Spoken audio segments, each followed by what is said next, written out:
73. I was not born until 1979, but this is once again kind of proving the legendary status is when someone did not play for 6 years until I was born, let alone till I understood what baseball was, let alone till I understood what professional baseball was. But Willie Mays, along with other names, always resonated. You always heard the stories of, Babe Ruth hit a lot of home runs. Mickey Mantle won a lot of championships. Willie Mays was the best to ever do it.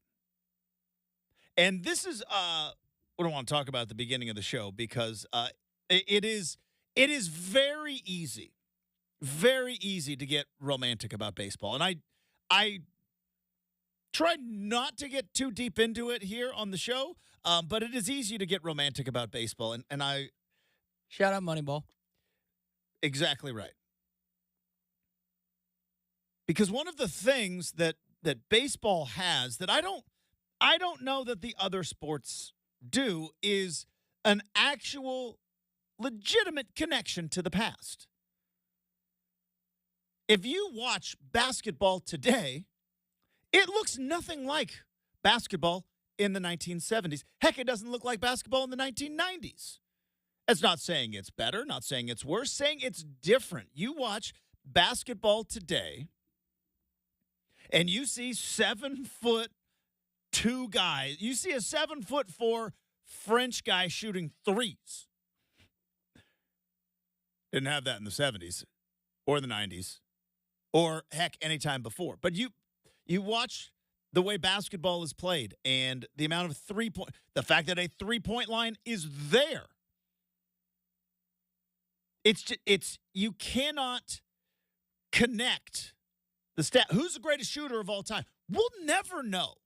We'll never know, right? Because I still believe it's Steph Curry because by every metric, three-pointers and free throws. But you think back and go, boy, what if Larry Bird was able to shoot like Steph Curry? Because we all know Larry Bird, right, as a long-range sharp shooter, but he didn't shoot nearly anywhere close to the amount of three-pointers that Steph Curry shot.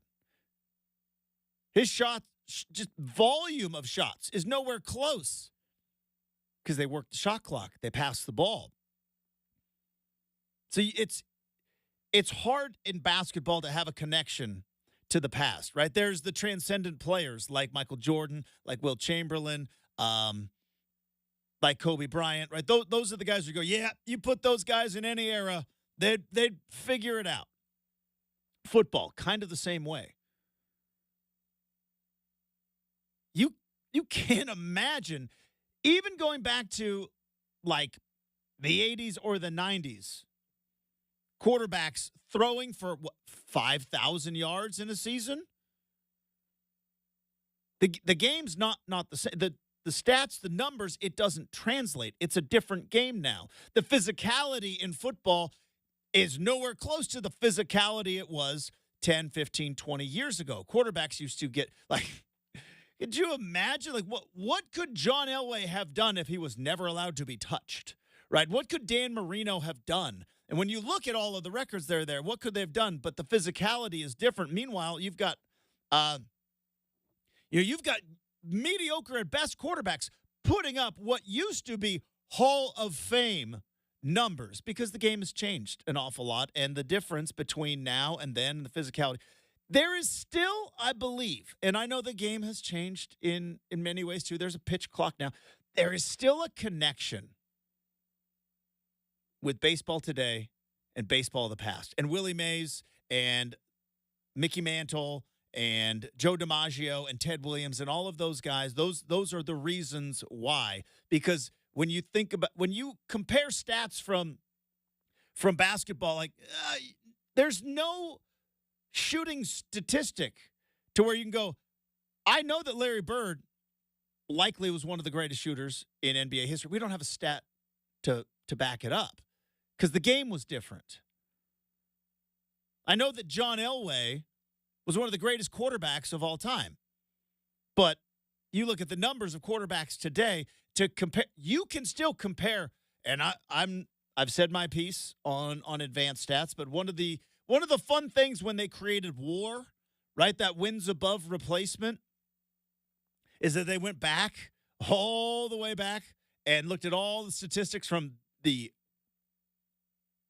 20s, 30s, and you're like, they can create a WAR statistic line all the way back then. There is a connection from baseball now to baseball's past.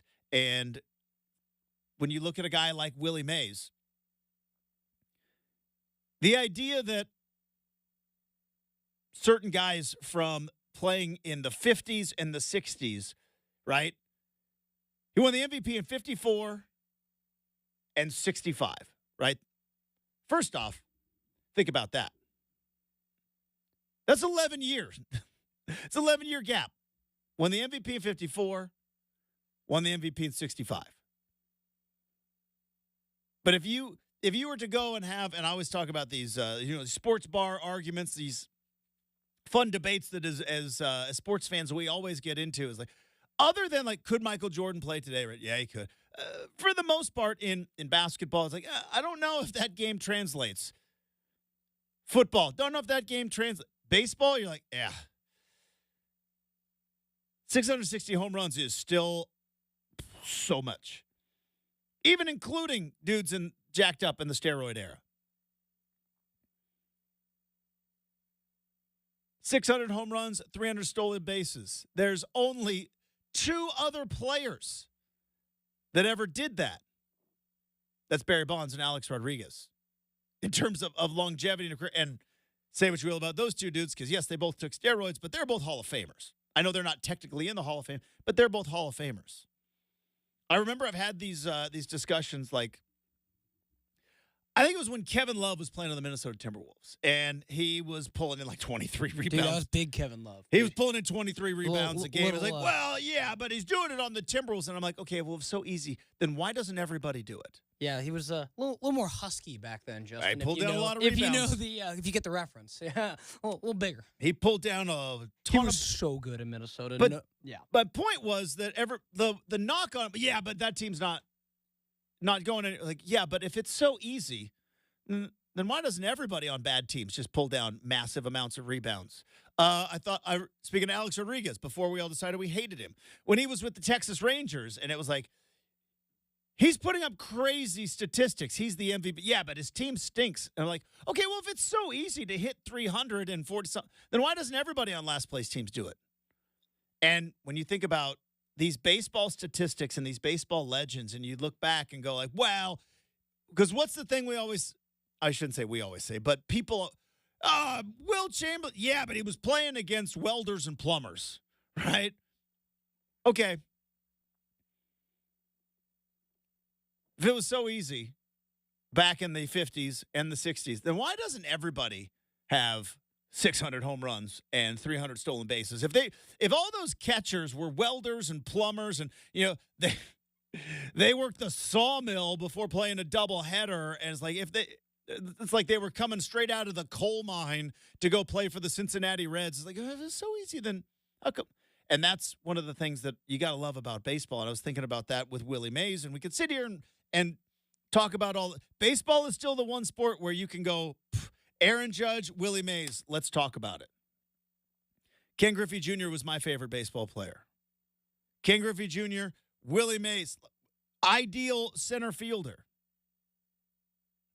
The kid for Clemson who made a catch in center field that looked like was going to be a game-winning catch. Ultimately, they would lose the game to Florida. But Clemson in the College World Series, basket catch over his shoulder.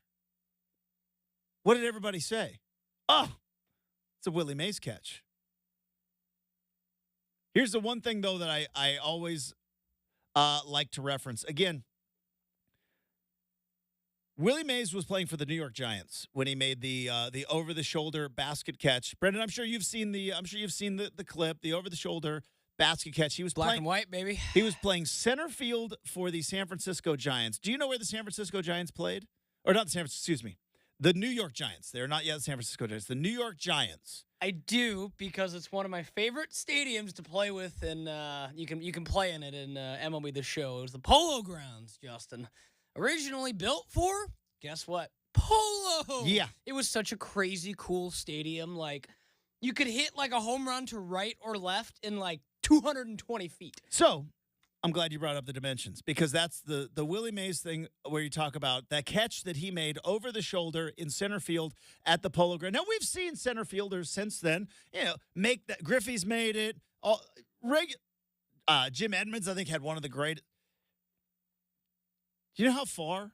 Now, remember, if you watch that video, he is 2 steps from the warning track. Do you know how far the center field fence was at the Polo Grounds? Yeah, let me look. I can tell you right now. 483 feet. It's got to be the longest. To dead center. It was 483 feet. MLB-based stadiums now it's 400 to dead center, right? You hear about 430-foot blast. StatCast has got it. It's most every MLB ballpark. Center field fence. It's somewhere around 400 feet. 483 feet. And people hit home runs there, Justin. That would be like Willie Mays playing center field in T-Mobile Park and catching that ball somewhere around the train tracks. That's insane. If you've ever been to T-Mobile, or now formerly Safeco, catching it around the train tracks. That's why it's the greatest catch of all time. The deepest now, Justin, is 410. Yeah. So there you go. Yeah. And I believe that's the Blue Jays. 73 more feet. That's that's so long. That's a basketball. Yeah, that's. I know basketball's 90 feet, but anyways. All right, so, R.I.P. to Willie Mays. There's a little baseball waxing nostalgic. Now, we got TV drama in the sports world. Are we potentially in a spot where we could lose 2 iconic sports pregame shows in the same year? We'll talk about that next. 620 Rip City Radio.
All right, I've been talking about it a ton about how the upcoming college football season is going to be well, the first of what I would consider like the new era.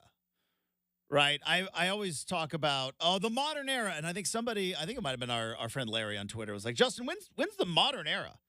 And modern era for me of sports is cable TV. Cable TV has changed sports, the way we watch sports, from the Braves being on TBS. Like, that was a very big deal. It's why I am a Braves fan. It's why there are Braves fans all over the country who are Gen Xers and older, because the Braves were on TV every day, thanks to cable. Then the Cubs were on TV every day, thanks to cable. And then we would get the Bulls. And I remember how, like, I think I would have probably been a Michael Jordan fan regardless, but I think multiple people have asked, like, Justin, you grew up in Oregon. Why were you such a big Michael Jordan fan? I was like, I'll tell you exactly why. Because WGN at 5 o'clock every night in the winter played Bulls games. So I would get to watch at 5 o'clock on the West Coast Michael Jordan play every night. KGW had the Blazer games. Brenden, you know what we did not get down in Southern Oregon? We didn't get KGW. We got KOBI. Shout out to the KOBI crew. Later, could you guys get like Blazer Vision down in Winston? Was that a thing or no? It's not a thing. I think we could. I didn't know anybody that had it. Sure. But yeah, you would get some Blazer games. You got all of them on the radio. Sure. So I would. Chance? Still? Oh yeah. Yeah. Oh yeah. I still, again, I talked about this. We talked about when Willie Mays died. Sadly, when the Shawns passed away, I very much remember that talk that I had with my dad. That I'm sure every kid in this area who is a sports fan had, like, what does Rip City mean? And he'd get like, well, let me tell you. Let me tell you about Bill Schonely, which, talk about a legacy. Because anybody that moves here, or anybody that grows up here, or, you know, once you like decide to be a Blazer fan, you're like, oh, Rip City, what is that? Well, let me tell you about Rip City. But I was able to watch Michael Jordan and the Bulls play every evening at 5 o'clock. Sometimes 4 o'clock if they were playing on the East Coast. And cable TV has obviously changed the way we watch sports. And two of the biggest things in sports that have come out of cable TV that were obviously connected with sports, but not the actual sports themselves, that was Inside the NBA, which sounds like it's over. With the NBA going to NBC, and I think so TNT has another year, then it goes to NBC, which means they're going to put a lot of it streaming on Peacock. Get used to streaming sports. More on that. We still don't know who the second winner is going to be. If it's Amazon or ESPN or can't remember who else is in there. I think Apple TV is in maybe there? Apple's in there too. But yeah, like I think it's NBC, and then like you said, because John Tesh getting ready, Justin. Which is exciting and all, but we're losing Inside the NBA. And I think Charles Barkley went on NBA TV and said, I'm doing one more year and then I'm retiring. So Charles Barkley, and the chemistry on Inside the NBA is the reason why that was such a great show, but it was driven by Charles Barkley. And the fact that TNT and Turner Sports allowed Charles Barkley to be himself, didn't put handcuffs on him, didn't say, you can't say that, you have to issue an apology, blah, blah, blah. And they're like, nope, that's Charles. Charles is what he is. And that's why that show was as good as it was. And Charles Barkley says he's retiring. Cable TV also has another massive show that has been, I don't know, I would say part of our sports watching lives, and that is College Game Day. And now we are heading into a very different world, like I said at the beginning. Pre-2024, post-2024. I don't know how you can how it's ultimately going to be labeled, but we are going to look at college football in two very different lights, right? There will be that team was great, but pre-NIL, NIL, transfer portal, and conference realignment in the last 3 years, have created essentially a new era of college football. But one thing that has always been there through the last couple of decades has been College Game Day. Can't tell me you don't get excited when you wake up on a Saturday and there's a little crisp in the air, and maybe you're ready to hunker down on your couch, or maybe you're ready to fill up your cooler and drive down to Corvallis or Eugene. But can't tell me you still don't get just a little bit excited when College Game. Now, is the show the same as it was in its heyday? No, it's not. But it still is the premier pregame show. It is still the kickoff to the Saturday of football watching that we all do. And, yeah, there's been some changes, but are we potentially in danger of maybe not losing College Game Day, but having it look unlike anything we have ever seen before? Because according to The Athletic, Andrew Marchant, don't know that guy, but he writes for The Athletic. He says that College Game Day, and I know a lot of people weren't too stoked about College Game Day adding Pat McAfee the last couple of years. I like it. College football is supposed to be, we could sit and watch 3 hours of all these guys break down plays. And there's still plenty of play breaking down stuff. And then we could have, well, it used to be Tom Rinaldi, and now it's that new girl, and I forget her name, and that's my apologies, who's going to make you cry. And there needs to be, because college football is a little bit silly if you think about it. Like, oh, McAfee's a clown. He's like, college football is kind of a clown sport in the best possible way. Brenden, every third quarter at Autzen Stadium, we do a choreographed dance. All right? Like, dude dressed in a duck costume comes riding out on a motorcycle. College football is a little bit silly. It's not. It's true. It's in Corvallis on third down. They have a fake chainsaw to rev up the crowd. It's a silly sport.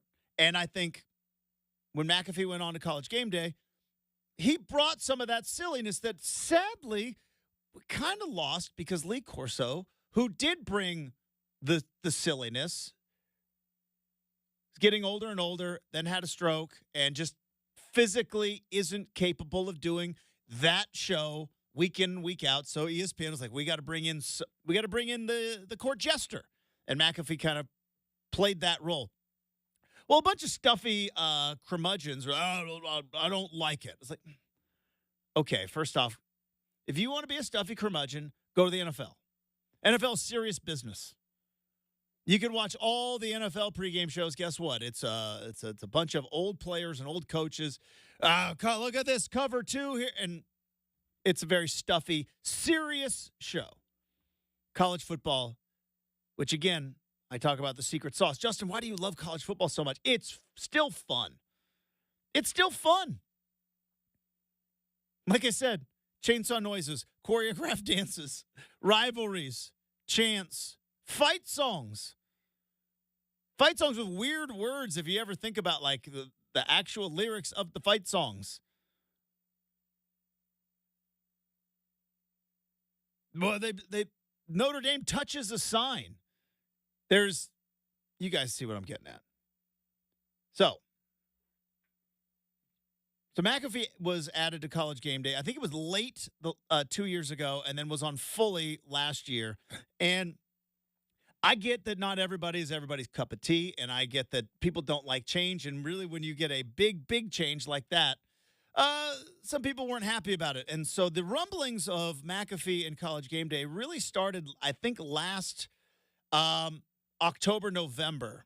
There was I think The Athletic might have done a full-on survey with fans, and it was like, do you like the addition of McAfee? And like 49% of people were like, no. And McAfee put out a tweet, was like, apparently I'm not for everyone, essentially threatening to quit. Then, and this is important, in December, on his show while talking to Kirk Herbstreit. Kirk Herbstreit said, I'm dead serious. If you're not on game day, I'm not on game day. Dead serious. Now, more on that in a moment. So now we sit here and we are, well, we do the countdown every day. Where is it? I believe we are, pull it up, 73 days away. Now, that's from the Oregon kickoff. That's not counting week 0. So you could probably subtract another 7 days. We are less than 70 days from when College Game Day is going to be going live. And according to The Athletic, Pat McAfee has not signed a deal yet to be on game day. That doesn't seem like crazy news, except in the fact that if McAfee decides, hey, I do my show every afternoon or morning, mid-morning, daily, for 3 hours, which respect to the people that do 3-hour shows. I do that every day. I believe every Monday he calls Monday Night Raw for WWE and has a handful of other stuff going on. Do I really want to fly around the country and do College Game Day if 49% of you aren't really stoked that I'm on the show? Doesn't need the money. So he has not signed a deal yet to be on game day. Now, how you might be saying, well, Justin, he's on ESPN every day. Doesn't ESPN just say you go on College Game Day? Yeah. Private contractor. ESPN buys his show from him. So if McAfee decides he doesn't want to do College Game Day, Brenden, and then Kirk Herbstreit decides, well, maybe it's a good time for me to bow out as well. I already, think about Kirk Herbstreit's life. Now, no complaints, right?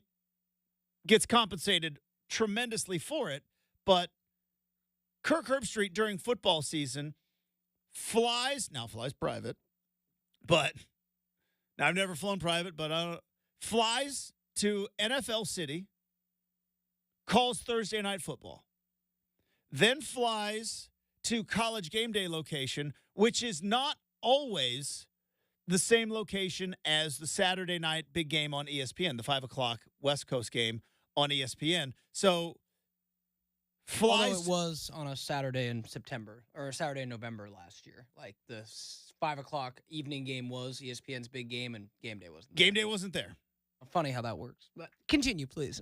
But Herbstreit goes to NFL City Thursday night, flies to College Game Day site, I believe Friday, gets up, does College Game Day, and more often than not, like you said, leaves the set, rips out his IFB, that's an insider term, and hops on a plane and flies to another site where he's calling the game. If you're Kirk Herbstreit, what's the one thing that is the easiest to go, I don't need this anymore? It's game day. It's game day. And game day does not pay him as much as Amazon does, I'll tell you that much. I think his ESPN contract is still pretty good. Yeah, either way, he's fine. Like money-wise, fine. And if he went to ESPN and said, guys, the Saturday mornings are killing me. He's got kids. The early wake-up call after the Thursday night game. And Chris Fowler did the same thing, right? Chris Fowler used to host game day and then do the same thing as Kirk Herbstreit and then hop on a plane and call play-by-play until finally Fowler said, I can't do it anymore. I just want to focus on the game. I don't want to do College Game Day anymore. So if McAfee's not on game day, and that creates a domino effect that Kirk Herbstreit isn't going to be on game day, and the other part of this is the ongoing battle between the SEC and the Big Ten. Now, Big Noon Kickoff's not a good show. It's not. It's not a good show. Now that I'm a Big Ten guy, though, I don't know. I might have to change my tune on it. But Big Noon Kickoff on Fox is not as good of a show. But if ESPN loses McAfee and Herbstreit, and I know they've got Nick Saban coming in, but that's a much different show all of a sudden. Where you flip on College Game Day in the morning on a Saturday, and I know nothing lasts forever, and there's going to be a time when Kirk Herbstreit is going to probably walk away from the show. There's definitely going to be a time when Lee Corso walks away from the show. But could we potentially lose two iconic shows in Inside the NBA and College Game Day all in the same year? And did we ever think that the domino was going to be McAfee? But McAfee and Herb Street are tight. Herb Street was kind of the catalyst to put McAfee on that show. I think it works. I know, again, I understand it's not for everybody. I think it kind of works because I still believe college football pregame shows should be fun. Like I said, we do choreographed dances. I can only handle so much breaking down cover twos. I can, secret sauce of college football. What makes it special? It's the culture. It's the culture. It's tailgating. It's fight songs. It's alumni. It's homecoming. It's student sections. It's the fact that in every stadium, unlike in the NFL, where anything close to the field prices out average Joe six-pack guy, and those guys are all sitting up in the 500 level. Oh, no. Drunk, crazy kids, front row, right there. And by the way, the band's going to be there too. We could sell all of those seats and probably make 20, 30 grand, but the band's going to be right there because that's just what we do. Because college football is fun. There's a culture to it. College Game Day is part of the culture. And again, my biggest worry has always, with regard to college football, not in life. That's bees. Boy, I hate them. But my biggest worry with college football is every single thing that seems to be happening, it keeps turning it more and more and more into the NFL. And the NFL is fine. I like the NFL on Sunday. I don't want mini NFL on Saturday. I don't want a stuffy pregame show with a bunch of old coaches and players who aren't having fun, who are sitting there breaking down. Like, film breakdown's great. Give me about 2 or 3 segments of that. Now let's do the silly stuff. Let's have a student try to kick a field goal. Let's hear the story about the walk-on who overcame and his mom is battling cancer and we're all going to cry, right? It's all that culture stuff is why college football, I believe, is the only quote-unquote minor league sport that can compete. You turn College Game Day into NFL Countdown, it's going to lose a little bit. And so it'll be interesting to see what kind of the ripple effect. I mean, there's still possibility that cooler heads could prevail, and it could if I had to guess, McAfee gets a deal. He goes back on College Game Day. But again, you think about it, him and Herb Street both have side gigs. Herb Street on Thursday night and McAfee on Monday. So McAfee would be doing his show from the College Game Day site on Friday, doing College Game Day on Saturday morning, then likely, I know he lives in Indiana, flying back to Indianapolis Sunday, and then heading to Monday Night Raw, because that's his side gig. Which one of those things is the easiest to take care of? Oh, I stay back at my home base on Fridays. I don't do the Saturday morning thing. And then I do the Monday Night Raw. College Game Day is the easiest one to lose. Something to keep an eye on. More college football stuff coming up in just a bit as we go on campus. But before we do, I want to tell you about Rip City Radio. And, hey, congratulations to whoever won Ticket Tuesday yesterday. We're keeping the winning streak alive with exclusive tickets to the Hillsboro Hops all season long. So if you missed your chance yesterday, make sure you listen to Rip City Drive next Tuesday and each and every day, by the way, while you're at it, for your chance to win. Or you could just head to hillsborohops.com and get your own tickets. On campus next, 620 Rip City Radio.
I mentioned it last segment, but we have to make it official because this is the time of the show we do our countdown to kickoff. 73 days.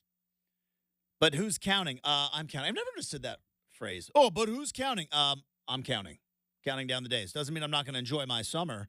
Doesn't mean I'm not going to have a great time on a couple of trips in the couple of weeks. But I'm always going to have my brain and my eyes and my heart looking towards college football Saturdays. It's my happy place. So once we got under 100 days, we are counting down 73 days to count down. Mentioned it last segment when talking about College Game Day. Just the culture around college football is different, and it brings some silliness out there.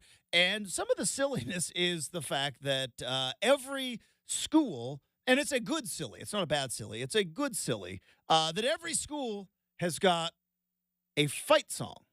And some of these fight songs that we hold dear and stand up and clap along and do, again, choreographed dances to, have some weird lyrics.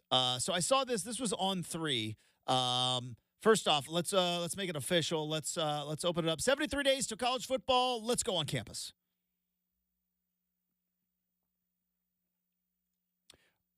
All right, so on 3, put this out yesterday. Best fight song in college sports. We are eliminating Mighty Oregon. What's the Beavs one called? What's the official name? I don't know. Oh, it's Hail to Old OSU. Hail to Old OSU. Yep. We're eliminating those. We can't choose those. It is so Mighty Oregon and Hail to Old OSU is out. What's the best fight song in college sports? So they put up on they got the Victors, which I think is a little bit overrated. Rocky Top is really cool. Yeah, Rocky Top, man. I'd probably go there. So here's the thing with fight songs. There is, and I think you would agree with me on this, Brenden, there is a sweet spot, right? Where it's got to be kind of catchy, like an earworm, but some fight songs, like Fight On for USC, it's just too much. Like, we hear it too much. Can't overdo it. USC, I believe they play that every first down, every touchdown, every field goal. Like, they play it too much. Sneaky good ones. On Wisconsin. On Wisconsin's a good fight song. Really is. I think Texas Fight is the official fight song of Texas, but when the Longhorns do the Eyes of Texas, that's pretty cool. That's a pretty cool moment. What are some of yours that you get excited about? Yeah, I mean Rocky Top is so good. Is good. Then when they do the spooky Rocky Top, have you seen that video? That's popping up on my algorithm. If you want to do something during the break, other than working on the show, which you do a fantastic job. Google spooky Rocky Top. It's kind of nuts. Yeah, so that one, Boomer Sooner's kind of cool. Boomer Sooner. With when Boomer Sooner's good. That out. I don't think it's necessarily like the fight song, but like whatever Florida does when they get going with like the chomp, and there's the song that goes with it too, is kind of impressive to watch on TV. I don't know if it's a fight song with it, so maybe it doesn't count. I know exactly what you're talking about, and I'm this close from like singing it on the air, but I don't think we should. No, but with other music going on, but I know exactly. It's like the Go Gators thing. Yeah, go. Yeah. So that's pretty cool. Those come to mind. Notice how none of them I said are in the Pacific Northwest. Okay, now or really the West Coast. Don't see me saying Fight On. I have a love for Washington State's fight song because it was the Douglas High School fight song, because we were also the Crimson and the Gray. So we are all. So I have a kindred connection with the Cougs. Also, that we both hate the Huskies. But it's about the only thing you two have in common now. They're our brethren, not yours. That's very true. So hands off. You go hang with your Husky group. So weird how they ended up together. Anyways, So I love Win the Day for the Crimson and Gray. So bow down to Washington. I can't because I'm an Oregon fan. So bow down to Washington. Let me ask you this, and you might maybe you're if Grandpa Slaughter is listening, I would love to get. When I was growing up, Brenden, Oregon fans had their own lyrics to "Hail to Old OSU," and they were not pleasant. I could not say them on the air right now. But like my cousin taught me, and then like our uncles taught him, and then our grandparents taught them. There was the the dirty lyrics that Oregon fans used to sing the Oregon State fight song. Do Oregon State fans have dirty lyrics to Mighty Oregon?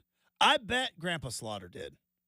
I'd be willing to bet It's a good question. We chose warm cup of coffee on that. Yeah, we chose. I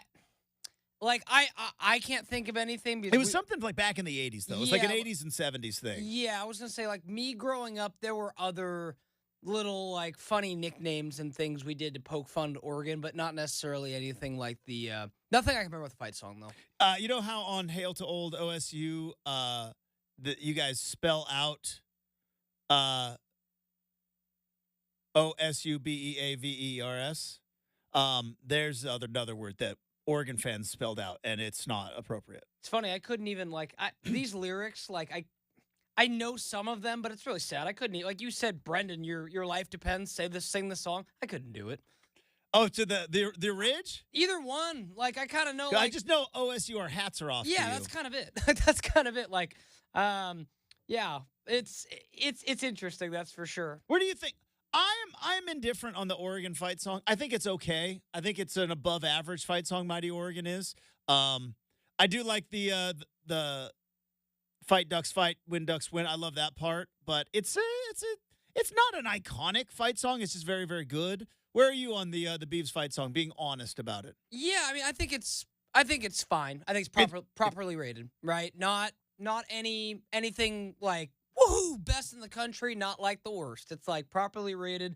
That's why I think we have super cool things like and I say we and you went there like y'all have Matt Kearney and a cool video with a bunch of other people to get people hyped. We've got a chainsaw. We've got Miley Cyrus to get people. It's like we get hyped in different ways.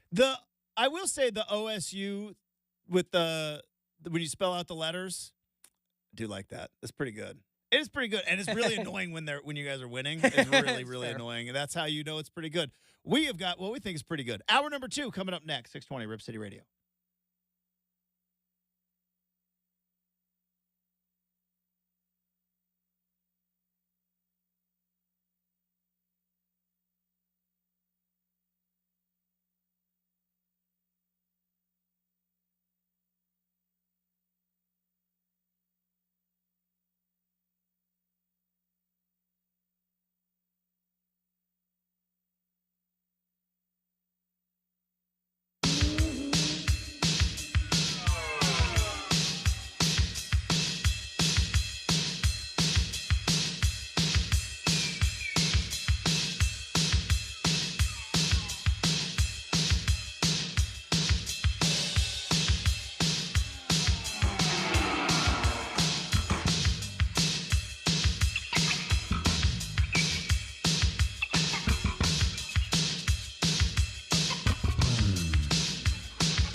It is 7 a.m. on a Wednesday morning. Justin Myers with you. The baseball world is mourning the loss of Willie Mays, who passed away at the age of 93 yesterday.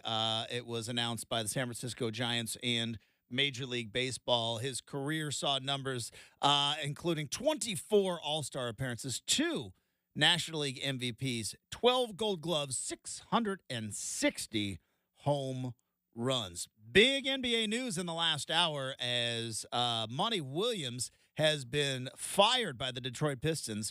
This leaving 5 years, $65 million still on his deal. He was, he still is, one of the highest paid coaches in the NBA, but the Detroit Pistons moving on from Monty Williams after just 1 year. Speaking of big money, Pascal Siakam has signed a 4-year, $190 million extension with the Indiana Pacers. Tyson Alger joins us in hour number 3, but hour 2 starts right now on 620 Rip City Radio.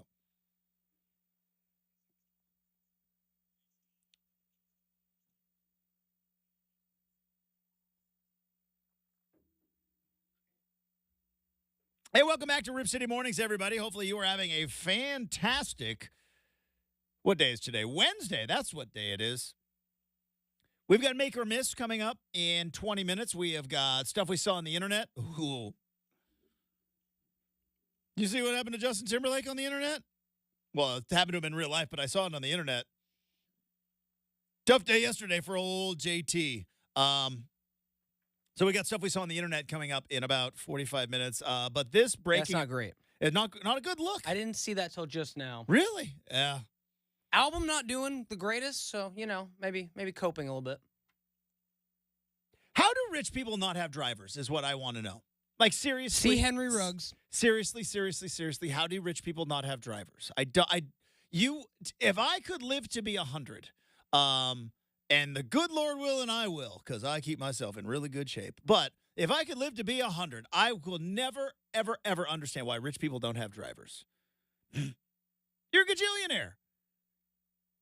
Just have a dude. You know what your job is? You sit and you get to. Would you do that job? You get to hang out with celebrity. All the fun stuff you get to do, but you don't get to party. You have to stay sober. You have to be able to drive. Cannot, not a drop. Would you do that job? But you get to go to all the fun stuff. Yeah, because there'd be an occasional time where they'd have like the B driver do stuff, and then I could actually party. So yeah, call in the backup. Totally, like like my weekends. We're right? coming out like, wait, where's Brenden? He's got to drive us home. Brenden called for a backup. So like Sunday through Friday, like I work. You get like a day off. Yeah, like Sunday through Friday, I work for Justin, and on Saturdays, and we hang, right? So I could do it. You just like take $100K a year or something. Hire some dude. It's like your job is to drive me. Now I'll say this. That's your job. Thankfully, didn't hurt anybody. Didn't get like that. That's the thing I look for with these driving. I'm with you, but I'm just like, you're not some. And again, not that anything would ever condone this, but it's like you're not some blue collar dude after I know. Yeah, I know. Trying to drive home after a couple of post work. Anyways. You're totally right. Now I got to talk about something else. I want to talk about this Monty Williams deal. Monty Williams was just fired by the Detroit Pistons minutes ago. Yeah, minutes shocking. ago, Brenden, the Detroit Pistons have fired Monty Williams. And to say this was a shock, I think is putting it lightly. He was the highest paid coach in the NBA. Now, are the Lakers going to pony up and pay J.J. Redick? Who knows? Or would they have paid Dan Hurley? Sound like they weren't going to, but the Detroit Pistons kind of shocked everyone a year ago, because this was a year ago when they hired Monty Williams. 6-year deal. I think it was a $70 million deal. 6 years, $70 million, something like that. Well, he's got 5 years left because after one season, and admittedly it was an awful season, but you're in the middle of a rebuild. You clearly hired him for something. Did you really think that Monty Williams was going to turn the Detroit Pistons into what the Phoenix Suns? They had Devin Booker. You got Cade Cunningham. Like, no offense, Cade Cunningham. But so they fire Monty Williams after a year. Like, I've always thought that college football was the drunkest when it came to snap decisions, emotional decisions with regard to coaches. Boy, the NBA is hold my drink, because to see what happened to JB Bickerstaff in Cleveland, to see like truly what happened to Darvin Ham. Did Frank Vogel get fired? He sure did. What happened to Frank Vogel in Phoenix? And now to see that, like, the NBA is now, I think, on top of the mountain in terms of just ridiculously reactionary. We don't care what the buyout is. We'll pony up the cash.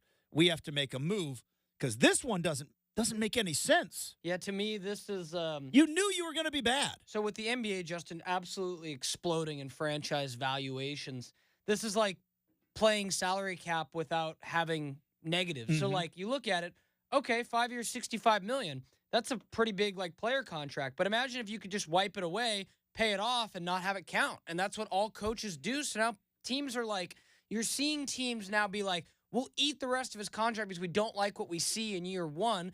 And they're like, well, franchises are like, some teams aren't doing that.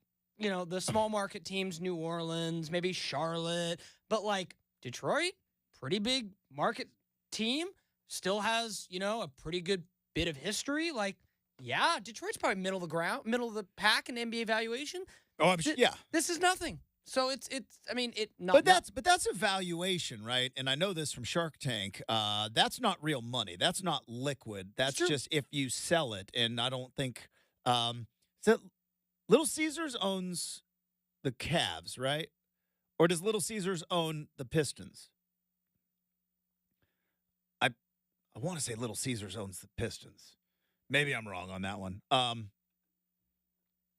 They sponsor the arena. Okay. Trying to see if this is.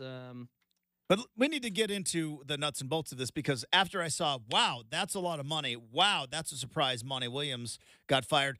Next thought, which is probably what most of you are like, Justin, get to the real part of this is, does Chauncey Billups have any interest in this job? I think it'd be naive to say he has none. What are we? We're 7 days away from the draft. We're 7 days away from the draft. Now, I don't know how much input Chauncey Billups is going to have on the Blazers draft. I don't know how much of a factor that would be, because I still remember one of the weirdest interviews I ever had. Not weird, but it was just, I was dumbfounded when I interviewed Terry Stotts one time when they drafted Nasir Little, and I asked him, what do you think about getting Nasir Little? He's like, I don't know.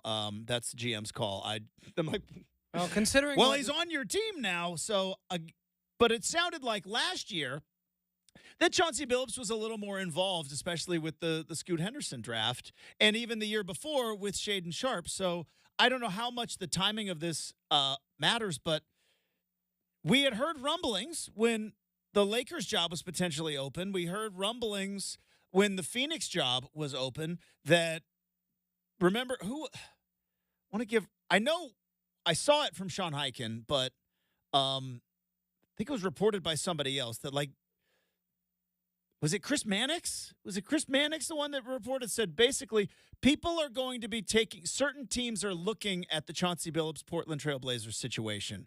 And I was like, well, they're not going to fire him, especially going into this last year. Now, they did fire his assistant coaches. He does not, as we know right now, the Blazers do not have an assistant coaching pool. That was correct? Staff. That was staff.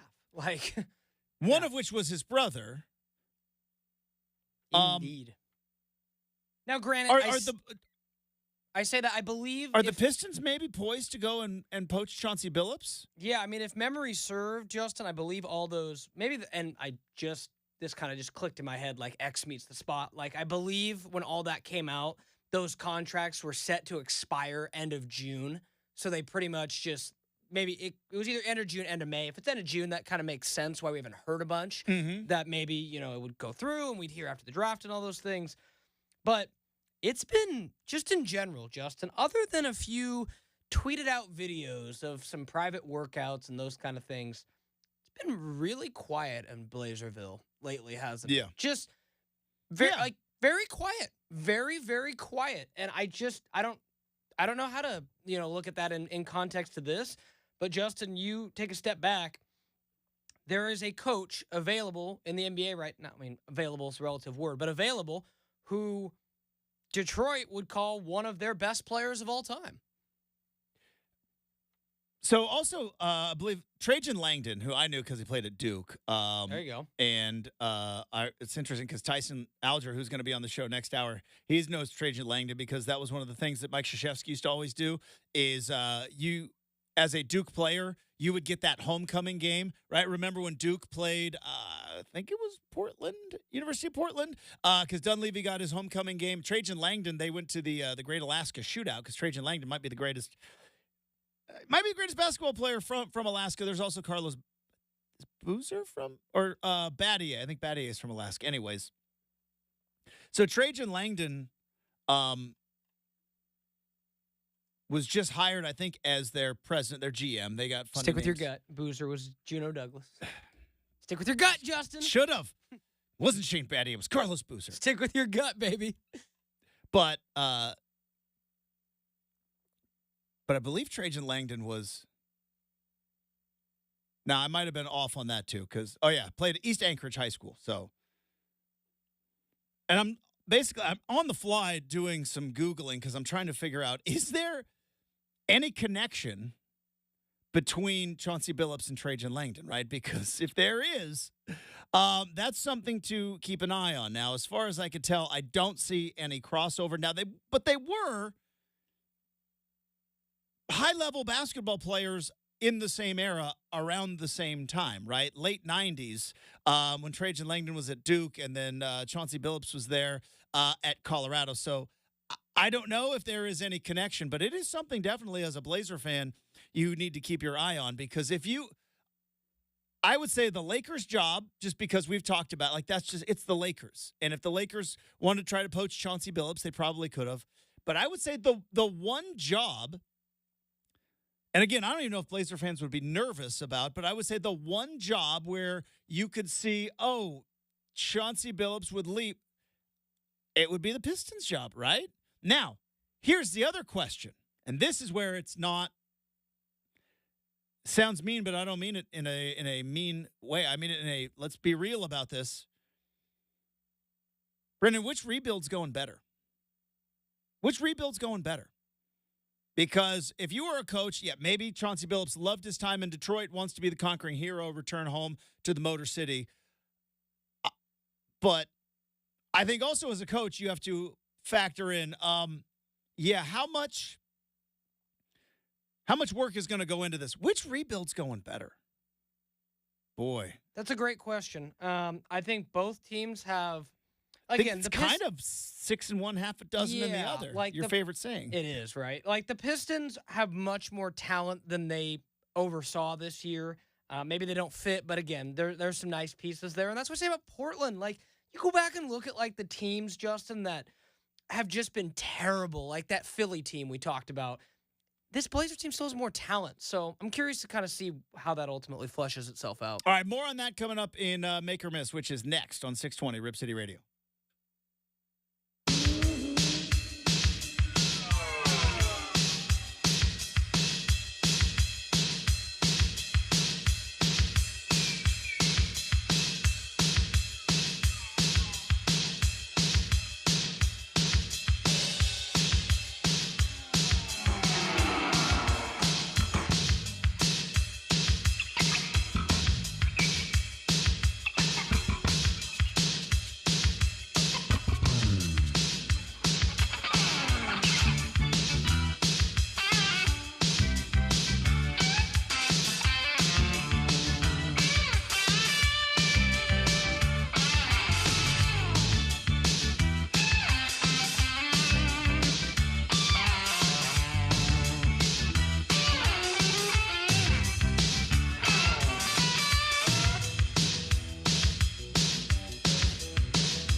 All right, 1 hour from now, we're going to talk to Tyson Alger. 6 Degrees of Tyson Alger. Tyson Alger is from the great state of Alaska. One of the greatest athletes from the great state of Alaska is Trajan Langdon. Trajan Langdon played at East Anchorage High School. Of course, went on to play at Duke. Never quite caught on in the NBA. Played a lot in Europe and played in, I think, some CBA. Played in some G League. Back then, I believe it was called the D League back then. And Trajan Langdon has had an interesting career. Now, why am I bringing up Trajan Langdon? Like, Justin, why are you bringing up Trajan Langdon? He played for the Long Beach Jam. That's the now G League team of the Detroit Pistons, Moscow Dynamo, because Trajan Langdon is the president of basketball operations for the Detroit Pistons. The Detroit Pistons have just said, hey, Coach Williams, week away from the draft. Where did the Pistons draft, by the way? Third? Fifth. I know you've been probably doing some scouting, but we don't need you. So we're going to need you to go ahead and leave. Like for the week, no, forever. You're fired. So they fired Monty Williams, which, boy, it makes you want, like, there had to be something going on behind the scenes, right? Something weird had to happen. I haven't had enough time to dive in, and I don't know if there is any rumors or anything else, but it seems very strange to fire a coach you just hired a year ago when you have no playoff aspirations whatsoever, right? I could understand you bring in a guy, you're like, your job is to get us to the finals. You didn't. Now you move. Nobody thought the Pistons were going to be any good. So, I don't know. I did see, so interestingly enough, when this happens, because Trajan Langdon was not the GM that gave this contract to Monty Williams. So often you see that happen, right? Like, we've even said this ourselves here at home. Joe Cronin did not hire Chauncey Billups. That was the other guy. Guy that was on All My Children. Is that the right one? I don't know. Whatever soap opera it was. Be that as it may. Reports say that it was ownership that made this decision, not Trajan Langdon. So, man, these crazy NBA owners, man, they are getting more and more wackadoo. It's tricky, and you know my thing, Justin. We had the thing like about a month ago now. I'm obsessed with GMs. I love GMs and that kind of thing. And the timing of this is interesting, and I'm very curious to see what Detroit ultimately does here, because now it's Detroit and LA are the openings. Is it really an opening, though? This is true. For LA, because I think JJ Redick's got that job. But anyways, did Washington hire? They did hire that guy, Lee, is that his name? Anyways. So, chairperson Brian Keefe. Tom Gores. He is the owner of the Pistons. He's a chairperson of Platinum Equity. Here's the thing that I wonder, like, and again, I don't know jack about business, all right, other than I used to watch Shark Tank. I don't know much about Tom Gores either, very quiet owner. But these owners, like, would never run their business the way they run their NBA teams. You know what I mean? Like, just emotional, irrational, just fast, like pull the plug decisions because you're just not feeling it. Like who's the guy? I don't know the guy that owns the Suns. Ishbia. Matt Ishbia is like, comes in and it's like, makes a ridiculous trade for Kevin Durant, gives away his first team to go into the second apron.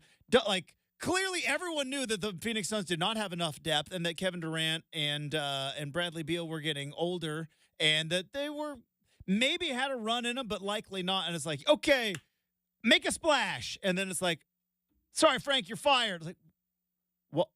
Why? Like, nobody's going to win with this team. Like, they would never run their businesses that way.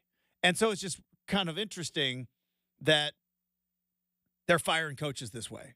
But like I said, that's something for Blazer fans now to keep an eye on, because you have, of all the jobs that you would wonder, would Chauncey Billups, and I'm going to bring this up one more time. We've talked about this before, and we are definitely going to get to make or miss.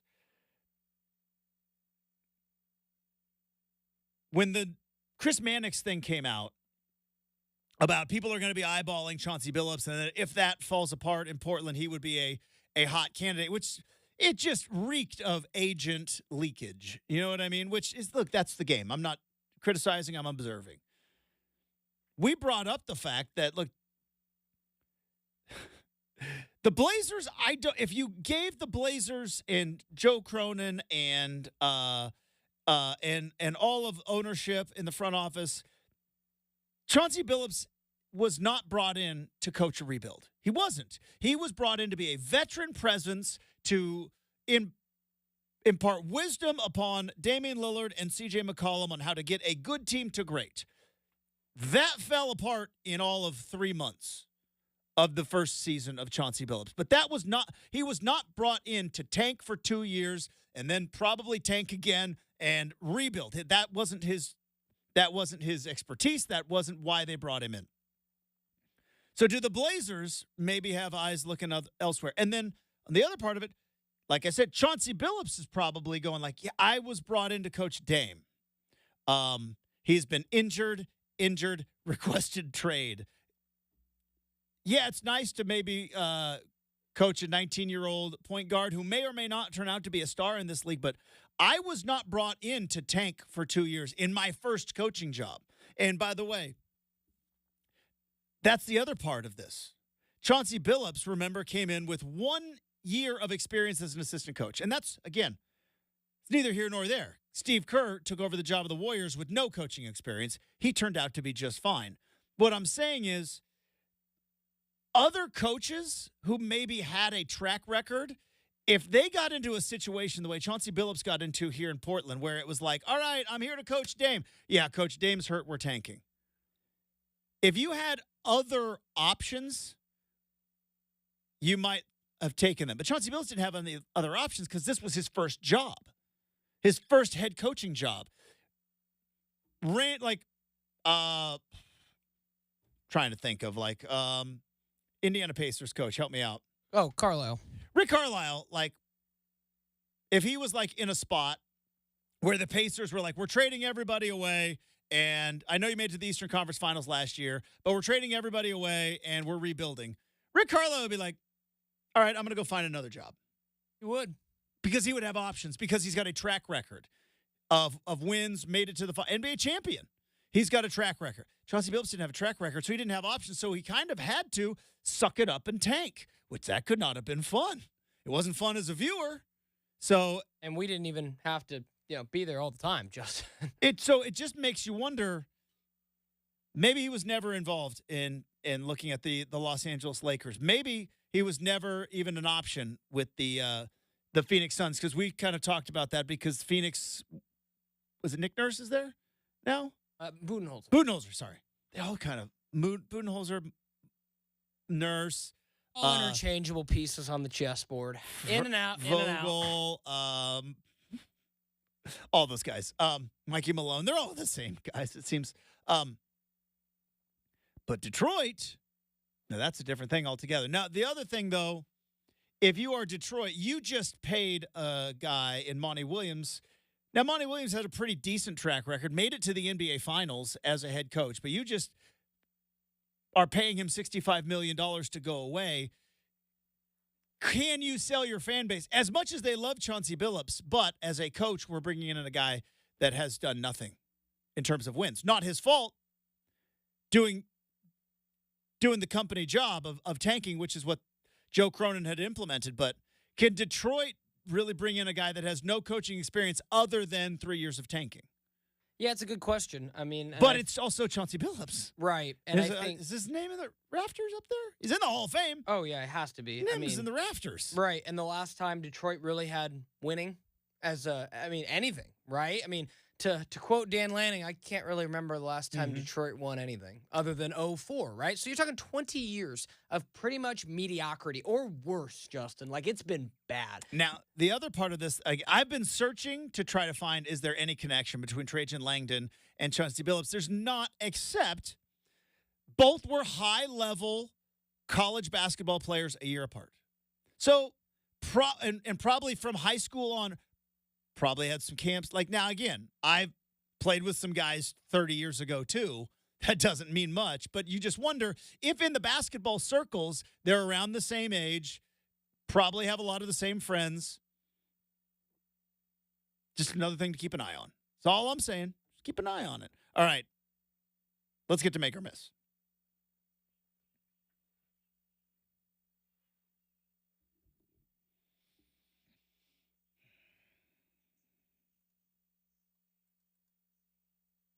All right, Justin. Fired up make or miss today. Portland should be proactive and offer the number 7 pick and Chauncey to Detroit to move to number 5. Well, I don't know what you would get. Oh, there you go. So Chauncey Billups And the number, 7 pick to move up to 5. to move up to 5. I mean, there are crazy ideas out there. That's not the craziest idea. Shoot your shot, I guess. But here's the thing. I know that Portland's going to say all the right things, which is no, Chauncey Billups is our guy. We like Chauncey Billups. But as I just said minutes ago, Joe Cronin didn't hire Chauncey Billups. Neil O'Shea did. The job that Chauncey Billups was hired to do was to take the Blazers from Club Terry, which scores a lot of points, really fun to watch, made the playoffs every year, and to turn them into a finals contender. That was the job. As nuts as it sounds now, sitting 21 wins in the season, drafting in the lottery again, as nuts as it sounds, that was the job that Chauncey Billups was brought in to do, which is to take a team that was good enough to make the playoffs, but not good enough to win the championship. But he was not brought in to rebuild. And depending on where you believe the rebuild starts and stops, I would, to be a fly on the wall to know, what does Blazers upper management believe that Chauncey Billups is the right guy over the next, because this rebuild's not just, Brenden, this rebuild's for the next 3 years. It's just beginning. Over the next 3 years, do they believe he is the guy? If they don't, and we have seen the Blazers do this with Damian Lillard, where they'll let somebody else kind of do that. We didn't break up with him. He requested a trade. I mean, you did everything to push him out, but right. we didn't. He requested the trade, and this way we didn't fire Chauncey Billups after he tanked on our request. The Pistons came and got it. Yeah, the interesting thing could get interesting. Yeah, and the other part, we're 7 days away from the draft, right? And that's the other part of this is we still don't know what the Blazers are going to do, Justin. Like right now, that's why I threw out there. Maybe they want to, What do they do with Anthony Simons? What do they do with Jeremy Grant? What do they do with Malcolm Brogdon? Right. And it's so much up in the air. Yeah, just based on the teams ahead of them and what they have. Yeah, who are they looking at in this draft? They've worked out everybody. Yeah, I would say if I were to read, you seen those daily workout? It's like, oh yeah. No, and you have to in this draft, especially when you're drafting 7 in this draft. You got to work out like 20, 30 guys. If I were to read the tea leaves and be a betting man right now, say nothing changes, there's 2 guys that I'm watching. Donovan Clingan falls to 7, center from UConn. Yep. I think they like him. And everything that I've heard and read said the Blazers are the first team up on the board that could use a young center, right? I mean, someone who could help play some minutes. And then Dalton Knecht or Connect. I think it's Connect. Yeah. I did the research. Have we confirmed? I believe it's now. I believe I don't know what the country of origin is. This is also not the spelling bee, but I believe it's got like a little flair to it, like Connect, like that. But as America, it's just like we'll just say Connect. Got is that you. cool? Yeah. I believe though it is in its. Is it German? Trying to find something online. Not much. I'm like, not much, but yeah. Okay. I believe it is Connect is like how you would say it, but we're just like, yeah, we can't be doing that. We can't be, every time you shoot a 3, we can't just be throwing that out there. So how about Connect? We're going to call it, call it good? And I think, in a more bigger sense too, Justin, is like so much has to happen with the Blazers in such a short span of time. Like, let's just expand this a little bit. Like you mentioned the draft's in a week. Okay, so within a week, right now the Blazers have, count them, 4 draft picks inside the top 40. So, again, maybe they trade, maybe they don't. But 4 inside the top 40. That would mean 4 new players on a roster that doesn't have the room for 4 new players right now. But second rounders are going right to the remix, right? And maybe even the number 14 pick might be going two-way to the remix. And you can have those guys kind of go up and down your roster. But again, all that to say is like we would assume that guys could be on the move. Then add in the fact that you've got some coaching staff changes that have been announced and the fact that we haven't heard much about who the new regime is coming in, even if Chauncey's around. Who are his new assistant coaches, right? Yeah. I mean, maybe some interviews? But you said it, like, it's been real quiet in Blazerville. It has been. And that's fine. And maybe there are things that are happening that just aren't being thrown out there. Could be. But it is a bit surprising that, we haven't seen one like, oh, yeah, Chauncey Billups is interviewing so-and-so. It's like eyeing this dude. Like, we knew, like, Scotty Brooks was one of those guys that they were going to be bringing in right when he got hired. I just saw, like, Jeff Van Gundy is going to the Clippers, which is interesting. It is. But you've heard about, I haven't heard hide nor hair of any Blazer assistant coaching interviews that are going on. Now, maybe they're just going to wait till after the draft. I don't know. Maybe that's just how it works, and I am a big dumb doofus for even bringing it up. I don't know. But it does seem interesting that was, 2 weeks ago? Yeah, it just actually, no, because I think it was before I took my trip, Justin, so I think that was before then. This was a month ago? Yeah, so I don't know. Maybe that's whole, like, give the quote-unquote notice thing. But, like, yeah, there's just a lot of uncertainty with the Blazers, and this adds another wrinkle to it. Now, back to the original part of the make or miss. If Detroit wants Chauncey, Justin, get some compensation out of that because I guess if there was a draft to move back from 5 to 7, and then you get the coach you want. Now I don't know how not it works. a bad idea. I don't know how it works in the NBA. Coaching trades, because in college football you just buy them out, right? Coach leaves. Right. Coach says, "Yeah, I'm leaving. Just buy him out." I don't know how it works in the NBA. Very famously, and this is what was the last big one? Coach? It was Doc. Very from Celtics to the Clippers. It's on my mind because hey, guess what? Watching the show, but yeah, Doc got traded from the Celtics to the Clippers for a first-round pick. That was it. So they got a first-round pick. Yeah. So this Doc had, I think, a year, 2 left on his deal, and Clippers said, "Here's first-round pick," and Doc's like, "What am I stepping into?" I guess would be the question now. I'm playing for who? But he knew because he played for him as a player. That's true. As we also learned, it wasn't all. So why did Doc take that job, Justin? That's a great question. As we kind of, I will quote our friend Pounce, who has quoted multiple times that there are things about Southern California that Boston cannot compete with. And I love history and chowder as much as the next guy, but those 3 W's. And but you just go, those 3 W's outweigh the Donald and a different the Donald. Maybe, yeah. Who knows? What's up with guys named Donald, Justin? But that would be fascinating. It would be. If the Blazers want to move on from Chauncey Billups, which, again, I don't know. I have no sources. I'm just saying if the Pistons ultimately wanted him, that'd be one way to do it. It would be uncanny, but nothing should catch us by surprise in today's NBA. All right, coming up, we've got stuff we saw on the internet. Before we do that, I want to let you know about Toyota and us here at iHeartRadio. We need your help filling the truck. Canned and non-perishable food items that benefit the Oregon Food Bank. Bring your donations and look for the specially marked Toyota Tundra at 2 different Fred Meyer locations this Saturday from noon to 2 at Northwest Kings Boulevard down in Corvallis, and on Sunday on the 23rd, also from noon to 2 at Northeast Weidler Boulevard here in Portland. While you're there, enter to win a trip for 2 to the iHeartRadio Music Festival in fabulous Las Vegas. Visit the events page at ripcityradio.com for a complete list of dates and locations, and join us at Fred Meyer as we fill the truck for the Oregon Food Bank. Stuff we saw on the internet next, 620 Rip City Radio.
All right, time to wrap up hour number 2. Stuff we saw on the internet. We kind of missed this on Monday, and I don't want to spend too much time on it because I found another story I want to dive into. Brenden, did you see that ride that got stuck upside down at Oaks Park? Did. Whoo, No boy. thanks, man. The internet's been a fascinating addition to all of our lives over the last 20, 30 some years. But one of the things that I don't like is the fact that, boy, it was out of sight, out of mind was a fun place to live in the 80s.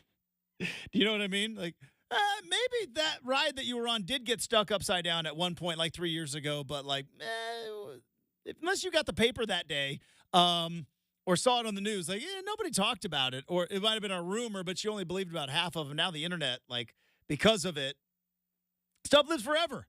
And, boy, being stuck upside down, was it 25 minutes they were stuck upside down? Yeah, something like that. And, I was shocked that nobody was injured because quick little Google search, Justin, says you're going to start having health problems after you're upside down for about a minute. So, not to joke, but, like, that old, like, yeah, you spend enough time upside down, folks, your eyeball's going to pop out of your skull. Like, that's what happens. A human body is not meant to be upside down. I would have been freaking out, man. Would you have lost it?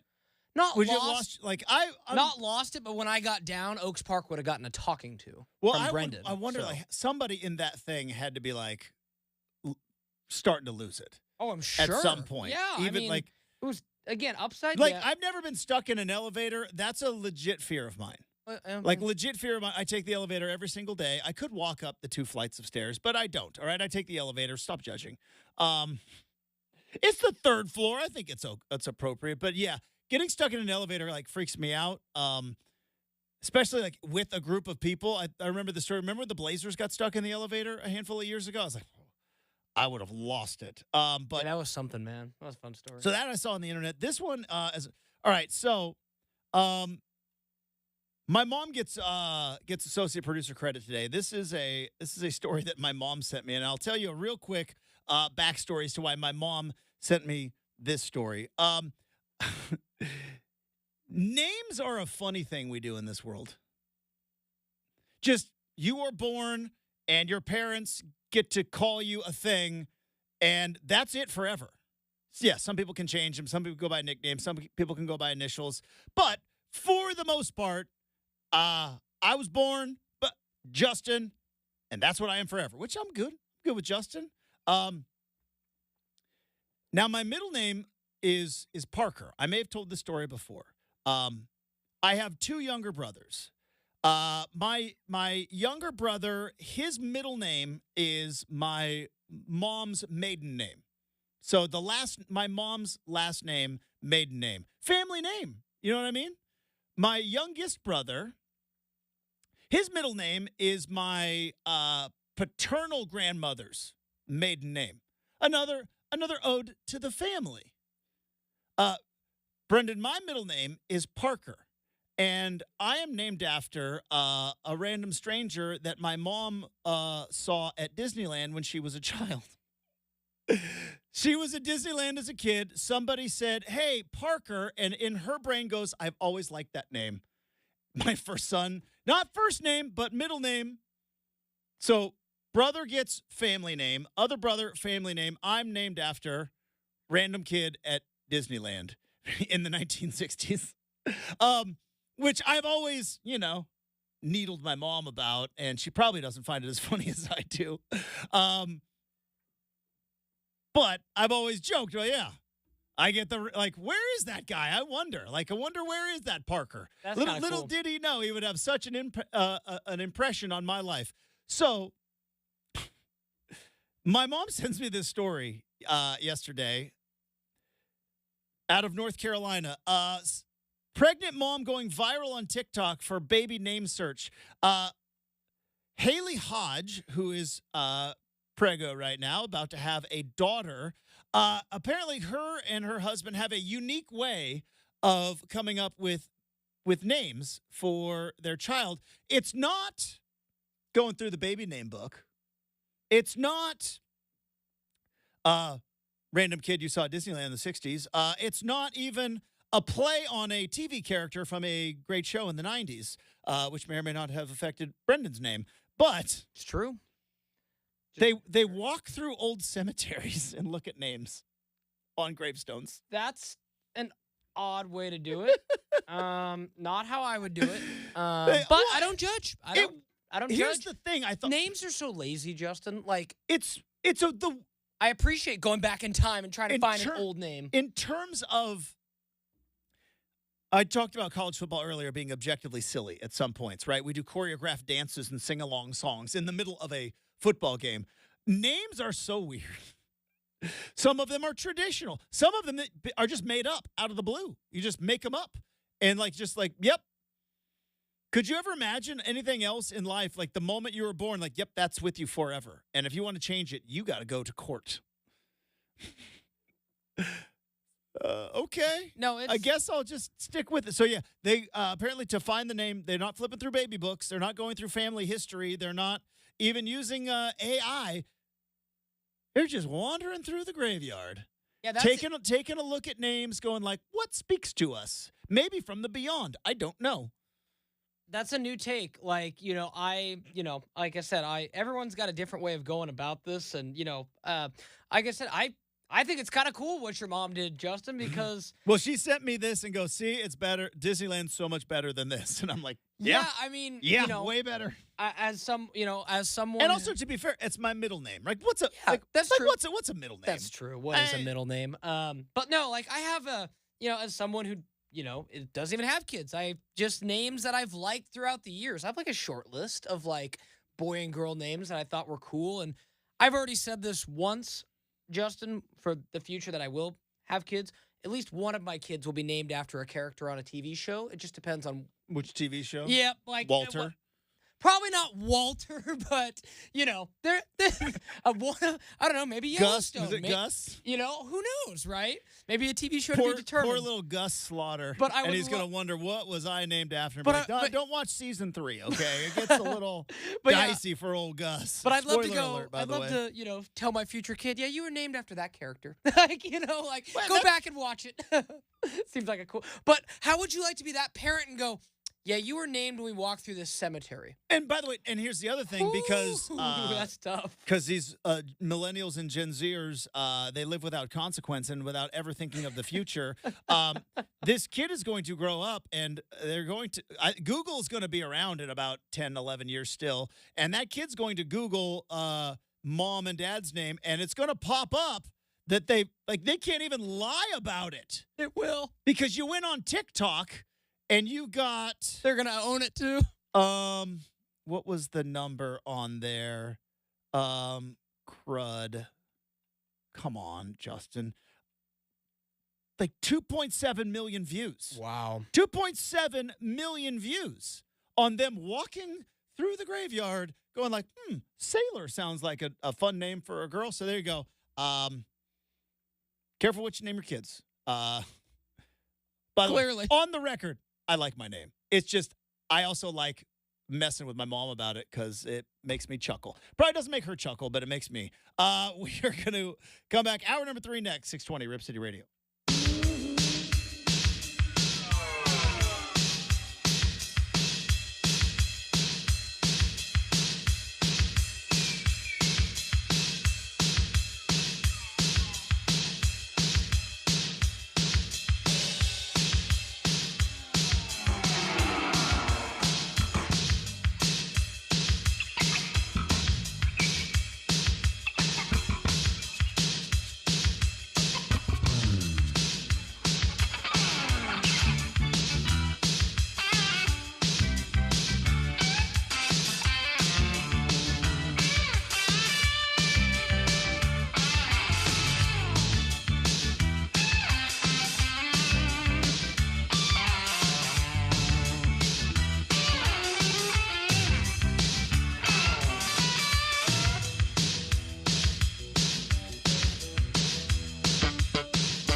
It is 8 a.m. on a Wednesday morning. Justin Myers with you. The baseball world mourns the passing of Willie Mays. According to Major League Baseball and the San Francisco Giants, both broke the news yesterday that the baseball legend passed away at the age of 93. So many career accolades to attempt to put into an update. Here's a couple. 24 All-Star teams, 2 MVPs, 12 Gold Gloves, 660 home runs, and one of 3 players in baseball history to have 600 home runs, 300 stolen bases. Willie Mays was the one that did it, not on steroids. A-Rod, Barry Bonds looking in your direction. Monty Williams has been fired by the Detroit Pistons with 5 years and $65 million left on his deal, but just after one season, the Detroit Pistons have let go of their head coach just 1 week from the draft. Speaking of big-time money, Pascal Siakam has signed a 4-year, $190 million extension with the Indiana Pacers. Tyson Alger joins the show in 20 minutes. Hour 3 starts right now on 620 Rip City Radio.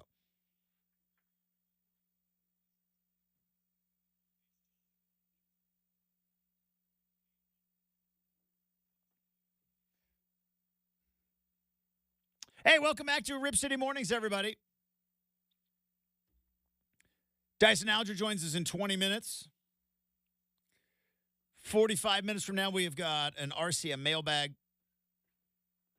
Obviously, we talked a little bit about Willie Mays earlier in the show.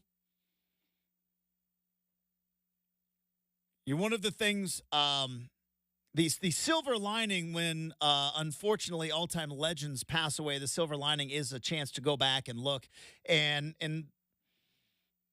one of the things that I love, one of the many, many things that I love about the game of baseball is the game that I played, is that, and especially with a guy like Willie Mays, you can sit there and go like, man, could have played in any era. Could have played in any era. You put him in center field on any Major League Baseball team in his prime today. So He dominate today? I don't know about dominate. Hear me out here. Because we talked about this earlier.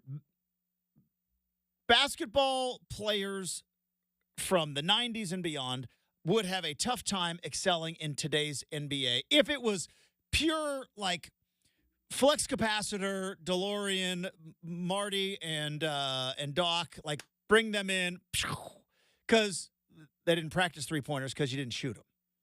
You know what I mean?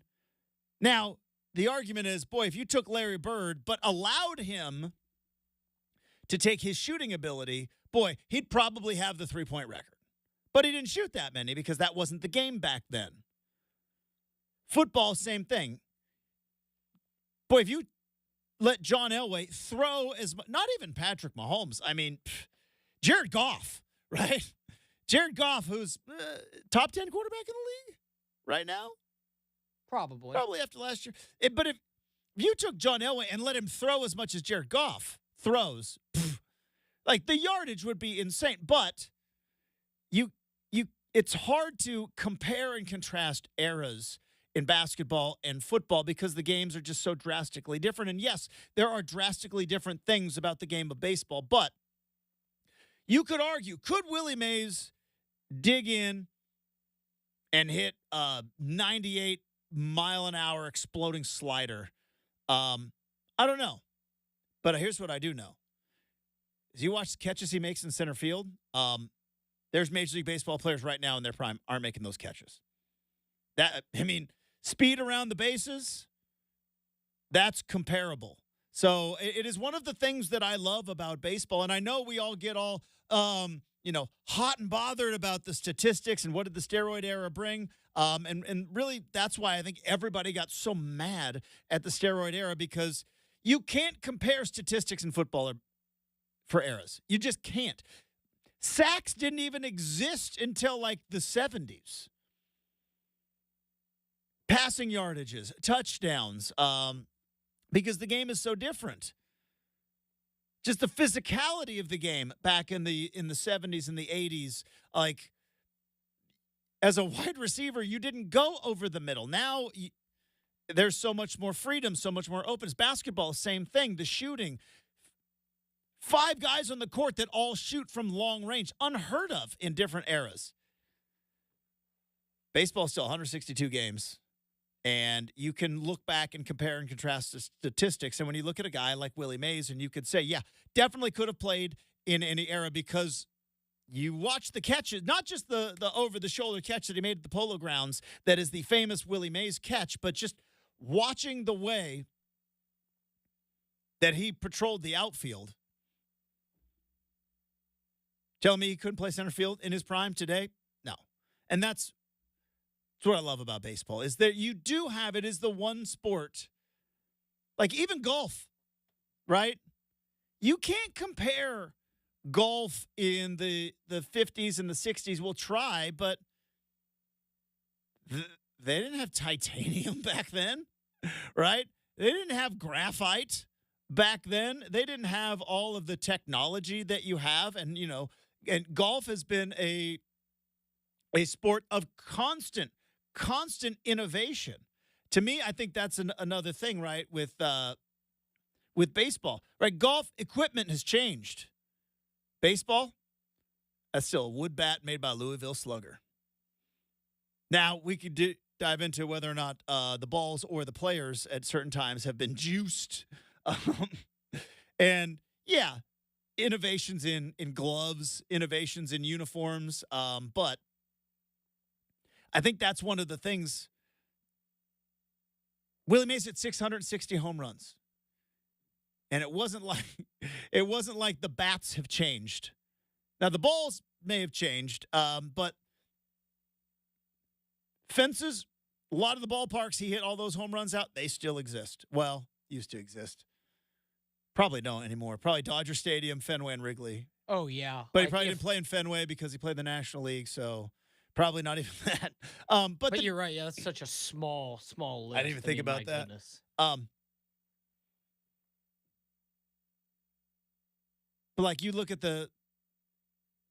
just in basketball, like the 3-point line. I think the 3-point line has been 3 different distances in basketball history, right? You've got all the technology in football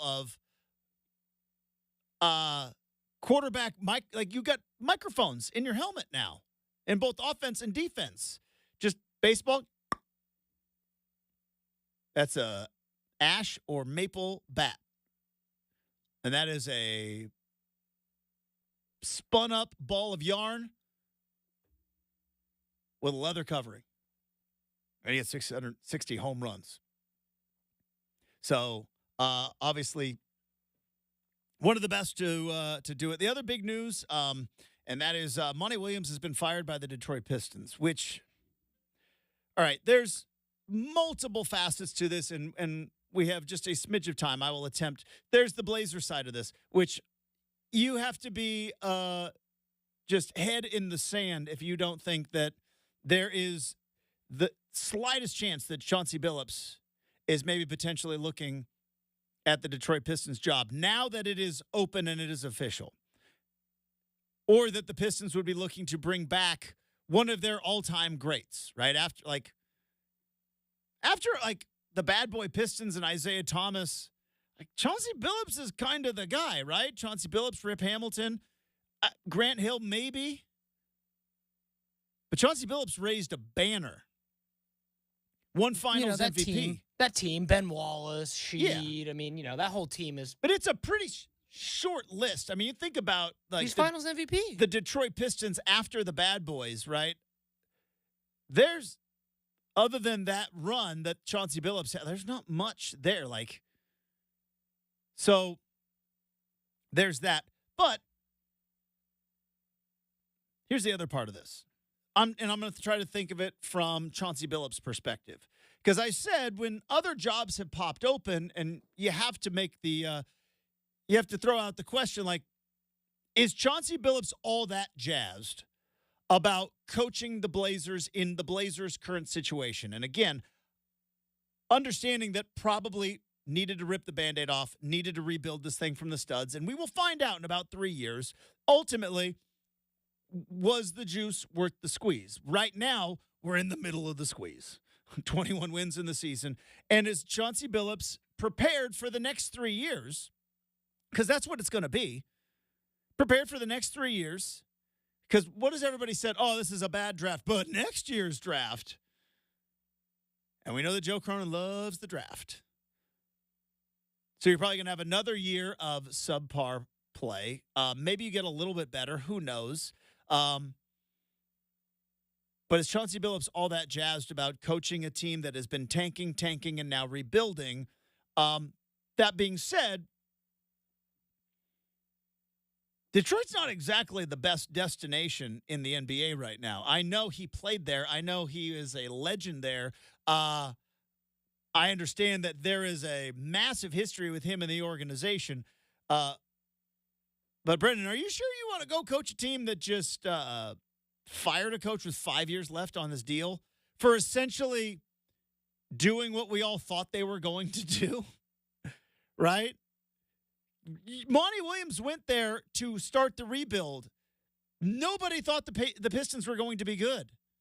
I don't even think anybody in Detroit thought the Pistons were going to be good. They are, again, in the middle of a rebuild. And you fire Monty Williams after 1 year. You went out and hired him to come in to rebuild. This isn't even like the Chauncey Billups situation where you were brought in for one thing and then situations changed it.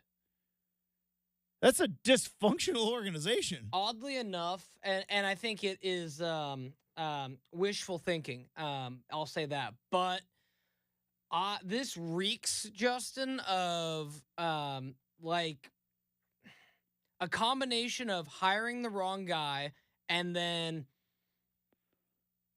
like seller's remorse a little bit or buyer's remorse a little bit. I don't even know how you know it's the wrong guy, though. It's been 1 year, and you knew you were going to That's where Did they not think they were going to be that bad? Maybe not. I mean, you did set the NBA record for most losses in a row. You won 14 games. Not. But year one. It was a bad year. And, like I said, on the pure surface of it, they got Greg Popovich in his prime. He's not going to the playoffs with that team. Like, I'll say this, like, look at the standings. They had, Justin, at least as much talent as the Portland Trailblazers. And they finished, 7 games less than them?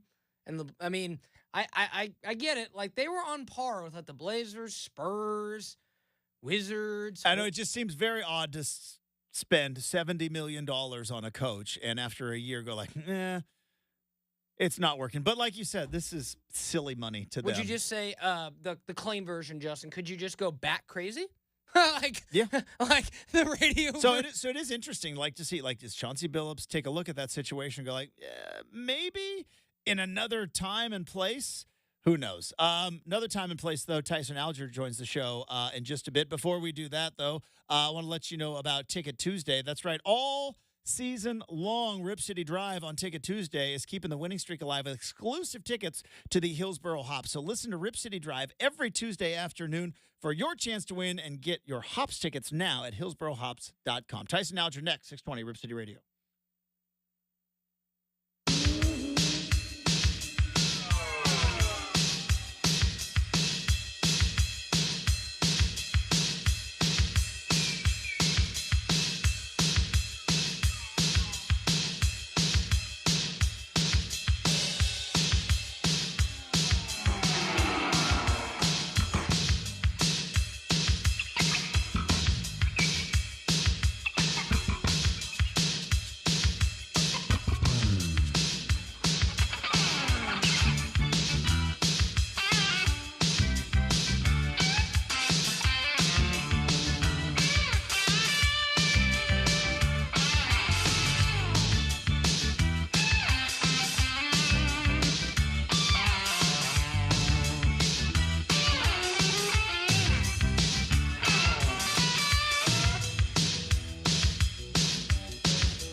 All right, it is Wednesday. It is 20 after 8 o'clock, and it is that time of the week. Very excited to welcome back to the big show, friend of the program from the I-5 corridor. He is the CEO, the founder, the head writer, and he's planning a summer picnic, from what I understand. Tyson Alger back on the big show. Good morning, Tyson. How we doing? I just got the biggest load of anxiety thinking that like I announced that I was planning something and completely forgot about it. So yeah, I'm looking forward to this picnic. I hope it turns out. Better than a cup of coffee in the morning is when you come on and for like a millisecond you think this big loudmouth that I talked to is gonna throw something out there. You're now fully awake, so you're welcome. You can pay me $4 like you pay Starbucks. Yeah, I mean, it's why go to corporate America when you can just do local radio? Exactly right.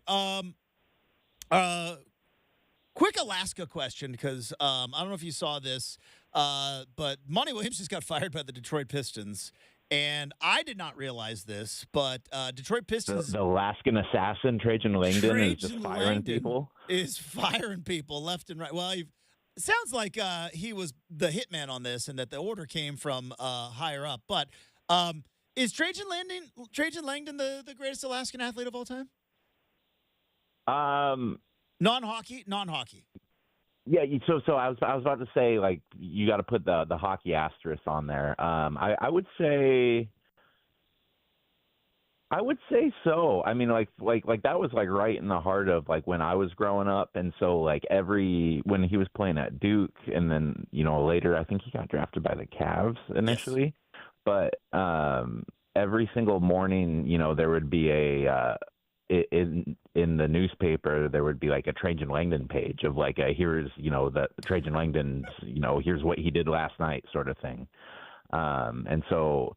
Yeah, like that, like anybody that kind of flirts with like being somewhat nationally known, like just becomes like legend up in Alaska. So like, especially when like he was on Duke and like Duke came up and played in the Great Alaska Shootout when Langdon was on them. And I think they had like a knock 'em out game with like Connecticut. Yeah, like Langdon goes pretty hard. I mean, and then you can get into like, who's your favorite musher? I was like a big Martin Boozer guy.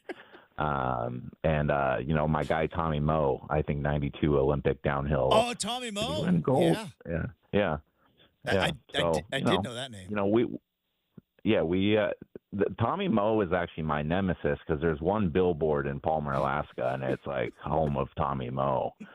And pretty soon that's got to be like, I mean, yeah, you won a gold medal, but you own a Substack? I don't think you do. See, I think the I-5 corridor is more what have you done for me recently. So you and I, in very similar fashion, maybe you knew this also growing up, because I had dreams and aspirations, and obviously being on the radio was one of them, Tyson.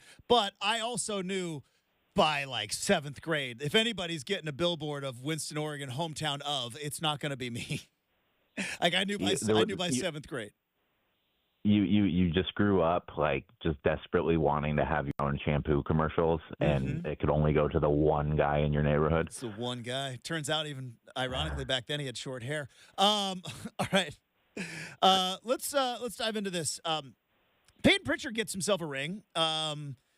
I'm kind of fascinated. I was thinking about this because I'll be honest, Tyson, these finals were pretty boring. There weren't a lot of competitive games, and as much as I wanted to believe, maybe the Mavs figured some things out, they didn't. And then I'm watching it, and Peyton Pritchard, not only does he get a ring, not only does he have a finals moment where he hits a halftime buzzer beater, and I think a second buzzer beater in the finals, and hits in a clinching game, and Oregon has always kind of been famous for like, boy, we love attaching ourselves as Oregon fans to our guys. It's Joey Harrington was the biggest, right? Detroit Lions were everywhere in the early to mid 2000s. Obviously, there was a lot of Tennessee Titans gear around 2015, 2016 around Eugene. Justin Herbert, no, never really happened with Peyton Pritchard. I wonder why that was. Like, was it because COVID kind of derailed that senior year? Maybe he was overshadowed on that Final Four team by Dylan Brooks, who's the biggest personality that Oregon basketball has ever seen. But it doesn't ever really seem like there was like that Oregon fan flock, shall we say, duck pun in there, to the Peyton Pritchard bandwagon. Yeah, and now that I'm thinking about that, it's kind of oddly strange because I mean, yeah, like as you've said, like there's a billion Tennessee Titan jerseys in the state because of Marcus. There's a billion Los Angeles Chargers uniforms because of Herbert. I feel like even like Sabrina has like how many Pritchard jerseys have you seen out in the wild? Not as many as I've seen New York Liberty jerseys. Is it just because the Pritchard jerseys aren't that big? Like he's not the biggest guy. I don't know. Like I think losing that COVID year kind of hurt him a little bit, just because he was playing so good that year, and he had a couple of like those kind of the memory games, like the ones that like kind of legacy games, that I think that's the better word, like the hitting the buzzer beater in Seattle, doing the "this is my house," like little moments like that. But like it is oddly strange because this is probably one of the winningest athletes in like state of Oregon history, and it's not just the guy who like was from out of state and then went to Oregon, and then like we threw all of our eggs in the basket with the guy. Like he's from the Portland area. He won 4 state titles. I'm not quite sure where the disconnect is there, and that's not to say that I don't think like Oregon fans don't follow Pritchard, but it's just I would venture even to say that like even if like Dylan Brooks were to go win a title, like there might be a little bit more like ovation for that, and maybe it's just because like Pritchard's a role player on this team, and it's not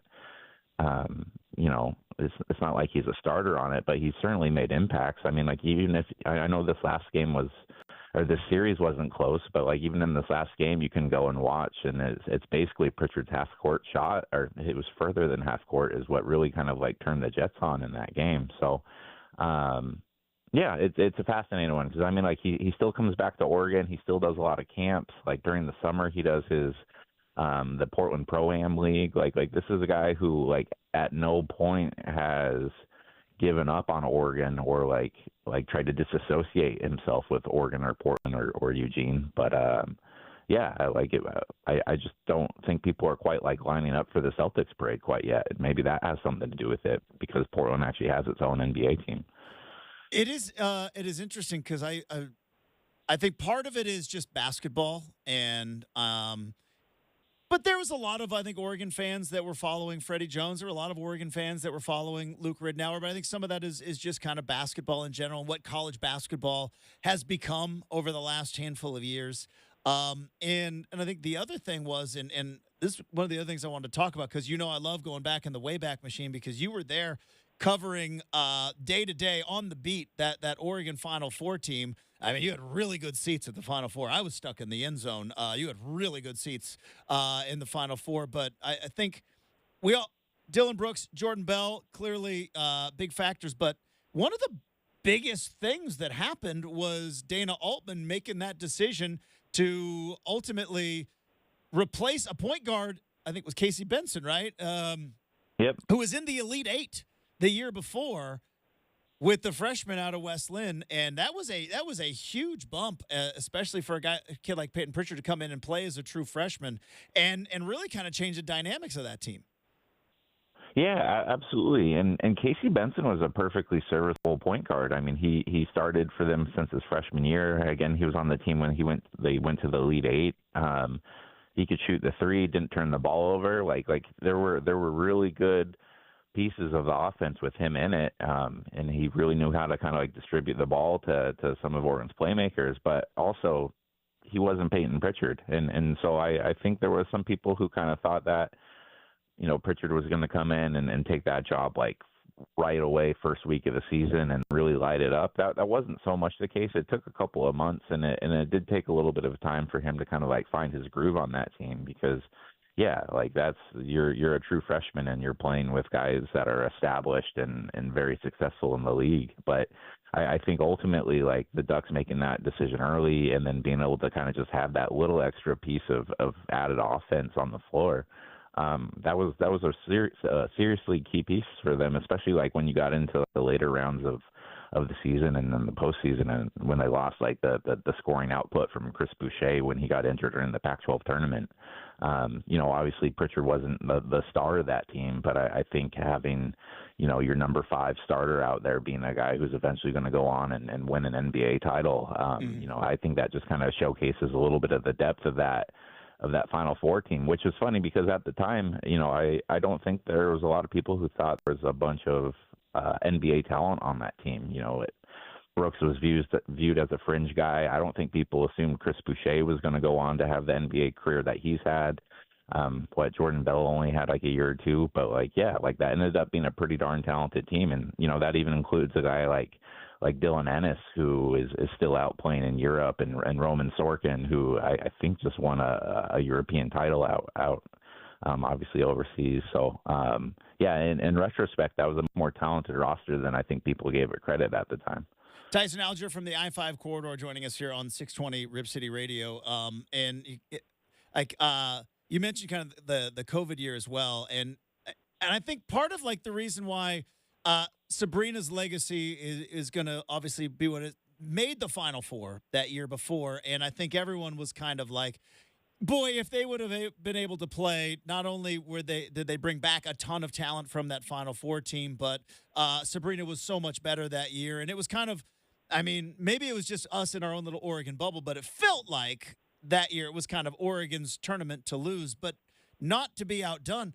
Like, that Oregon team was going to be a 2 seed. The men's team I'm talking about, in that senior season of Peyton Pritchard, they won the Pac-12 regular season. They're at worst going to be a 3 seed, and potentially, I wonder if that tournament was able to be played, and Peyton Pritchard as the best player on the team, as opposed to the freshman point guard, they make the Final Four. Yeah, I do wonder if his Oregon legacy is a little bit different.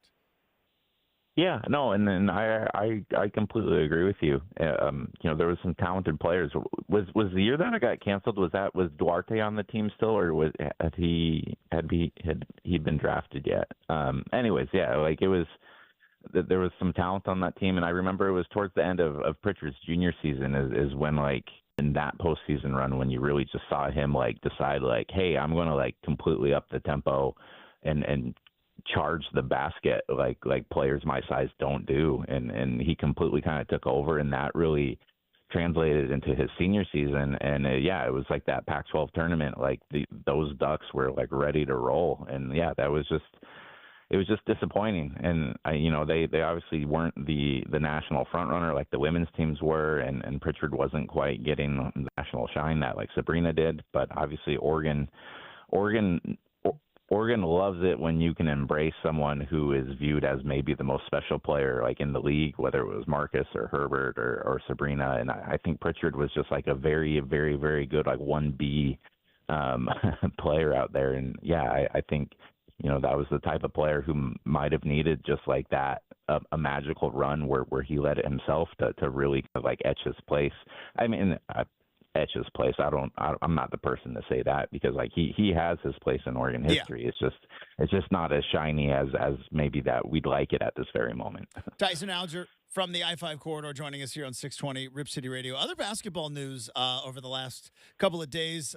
It's now official, and Fally Dante has lost 14 appeals, I think he had, to the NCAA, which is interesting because and I'm sure there's something that I'm just missing, but it is fascinating when you look at what's going on in football, and like Cam Rising is going into like year 10 of playing college football. And by the way, I believe he should be able to. At this point, we're paying him. What's eligibility anyways? And then and Fally Dante, who obviously with injuries and everything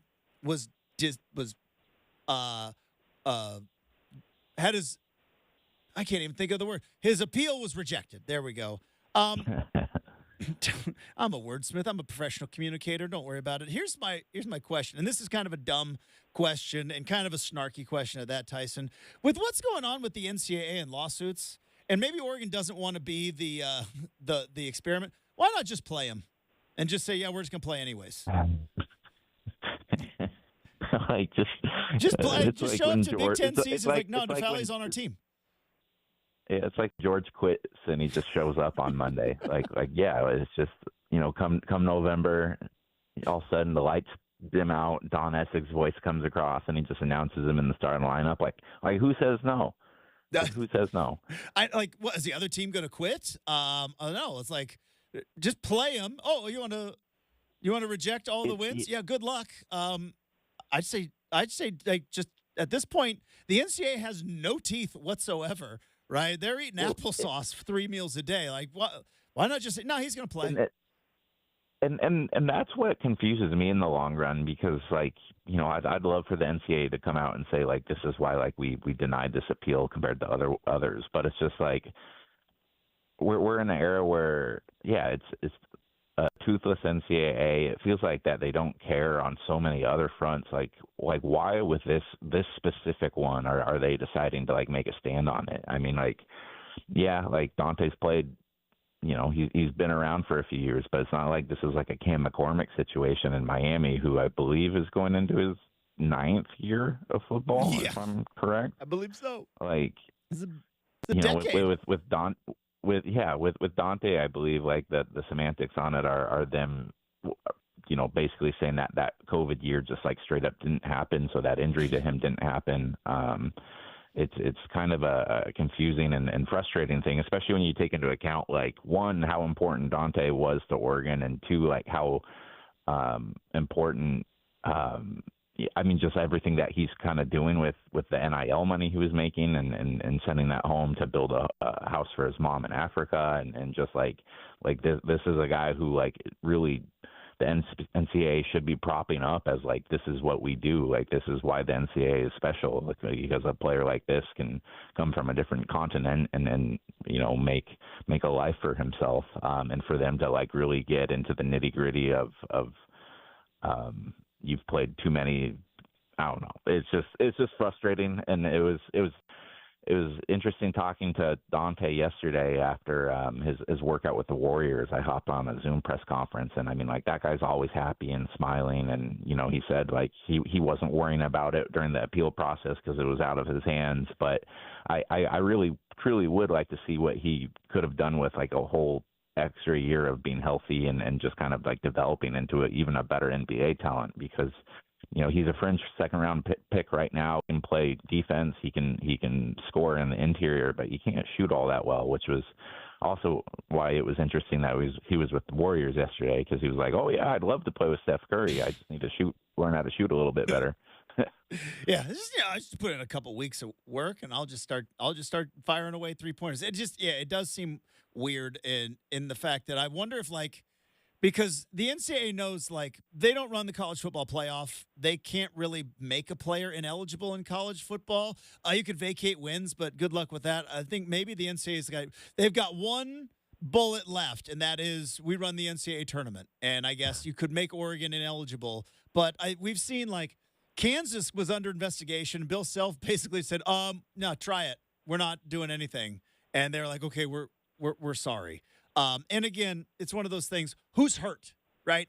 Who's hurt in this whole thing? Oregon gets a player. He gets to, fulfill another year of college basketball, make some NIL money. It is truly one of those things that boggles the mind.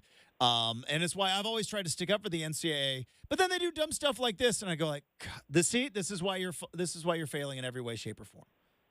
Yeah, I just feel like it's an easy win for the NCAA because especially with some of the other waivers that they've approved, there's not going to be a big national outcry across the country of you let N'Faly Dante have another year. Mm-hmm.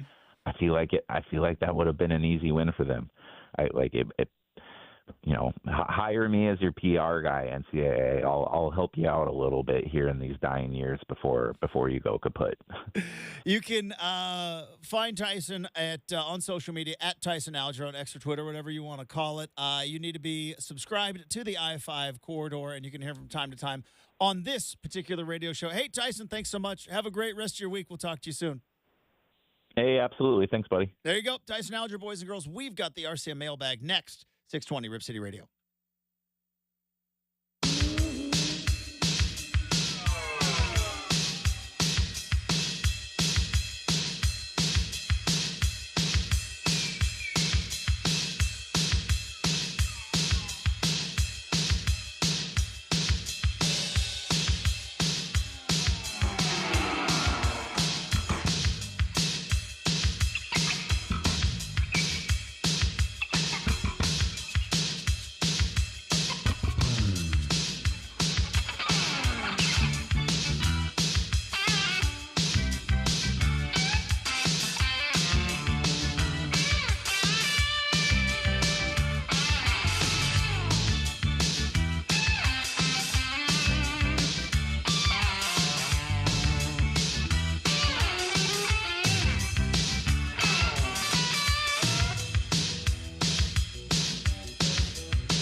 All right, let's wrap up the big show.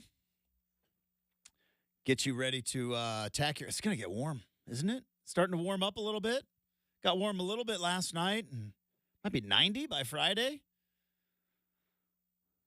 Let's get the SPF rolling, baby. What are we doing? RCA mailbag? Same thing we do each and every day? You a big sunscreen guy? Oh, dude, we've talked about this before. Have to. There's not even any middle ground there for you? Zero. Oh, There's zero middle ground. And like it's literally like life and death with me. Fair-skinned, freckled people. We know like the sun's undefeated, Brenden. No one's ever went toe-to-toe with the sun and came out on top. And we know that better than anybody. So, like, for example, when I went to Hawaii, I didn't put on sunscreen for the first 2 days. You couldn't do that. I couldn't do it for the first 2 hours. Oh. Couldn't do it. I couldn't do it for 45 minutes. That's 45 minutes? If I went out and onto the beach for 45 minutes with no sunscreen, my vacation would be ruined. I would be blistered from head to toe. In 45 minutes. You think so? 15. Wow. Like I'd get a sunburn in 15 minutes. Like it's start to. If I went on the beach with no sunscreen for 45 minutes, I would be lobstered head to toe. Interesting. Yeah. Say, it's my burden that I carry with me, and that's cool. Thank goodness for SPF. We have got the mailbag. Let's go. Let's wrap it up.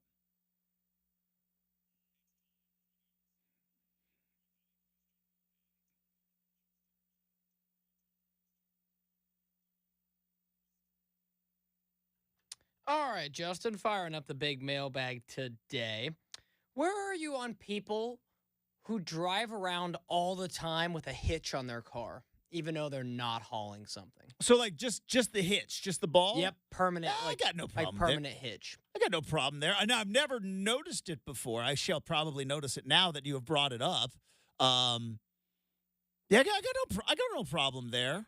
For example, my brother's never hauled anything in his life behind his car. Never know. Got a hitch. Okay, hitch on a car or like, do you see different if it's a truck? It's a Jeep. Grand Cherokee. Jeeps are cool. Yeah, I was just like, why do you have a hitch? He's like, why not? I'm like, what are you going to haul? What do you have? Like, it was a very random conversation we had, but I was like, why do you have a hitch? Like, it makes it harder. It goes into a larger conversation of like harder to park. He goes, if somebody hits me in the back, they're gonna hit that. I'm like, well, I guess that's true. But like, people wearing why are you wearing cowboy boots? Right? You're not riding the range right now. It's like into like that larger conversation, which I do find very funny. I think on a truck, I mean, it just seems to fit. Car, weird. Grand Cherokee, right in the middle. Right in the middle. Kind of interesting, right? I'm heads or tails on this one. I'm gonna go. Is this Brogan? Yes. I'm pro Brogan on this one. Hey, Brogan, don't listen to him. You keep your hitch. You never. One day, Brogan, if you're listening, or if anybody in the Slaughter family, please relay this message. Here's what's going to happen. One day, Brendan's Honda Civic's going to get caught in the snow because he's going to try to get into the show, and he's going to be very, very mad at me. And he's going to need that trailer hitch to get out of the snow. So who shall have last laugh?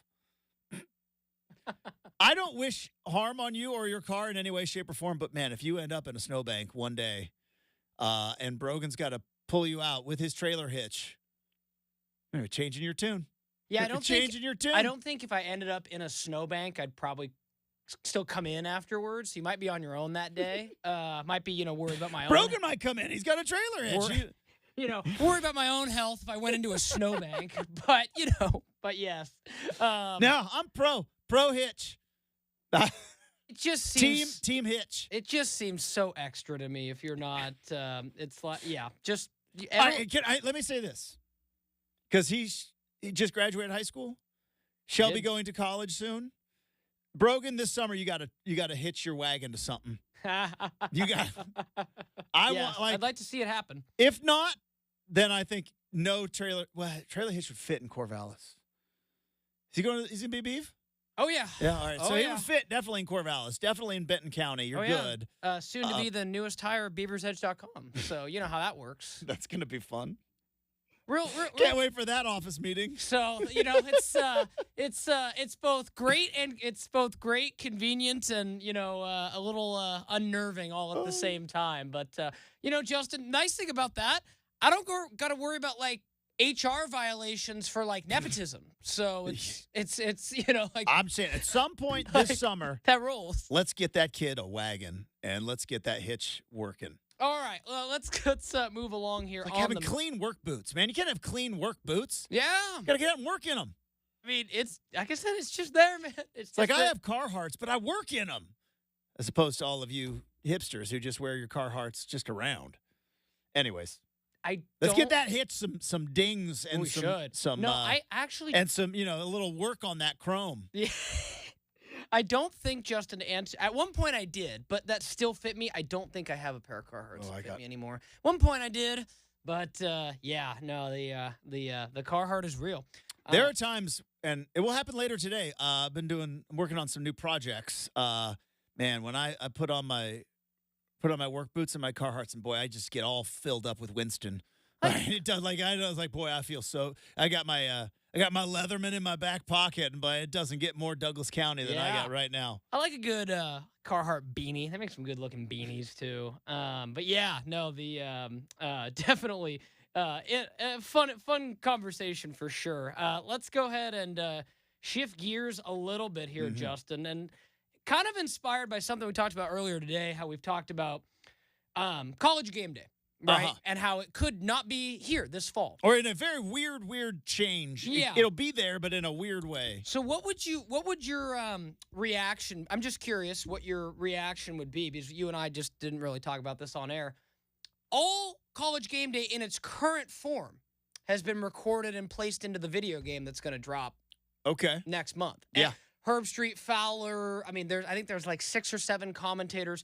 So if college game day just like goes away, is the football game going to be like, go back to game day, like the memories of like people going into the football game to hear what, an AI for Herb Street and those guys would say? Because like that part's kind of interesting to me, that like they put it all into something that's not even out yet and it could be gone. If ESPN knows what's what, like they're not going to let this go away. And I don't think it will, but yeah. Then all of a sudden now you got to go to just the video game, like to try to explain to like the younger kids. No, there used to be this college game day show. It was a staple. Could not miss it. It was we talk about this. What's the last appointment television that isn't live sports? College game day. Yes. 9 a.m. You cannot record it and watch it later. You're watching games. It's over by 9. It's what I learned. Yeah. All right. That's going to do it for the big show. Thanks to Tyson Alger. Thanks to super producer Brenden. Thanks to all of you. Have a terrific Wednesday. We'll talk to you tomorrow morning bright and early on 620 Rip City Radio.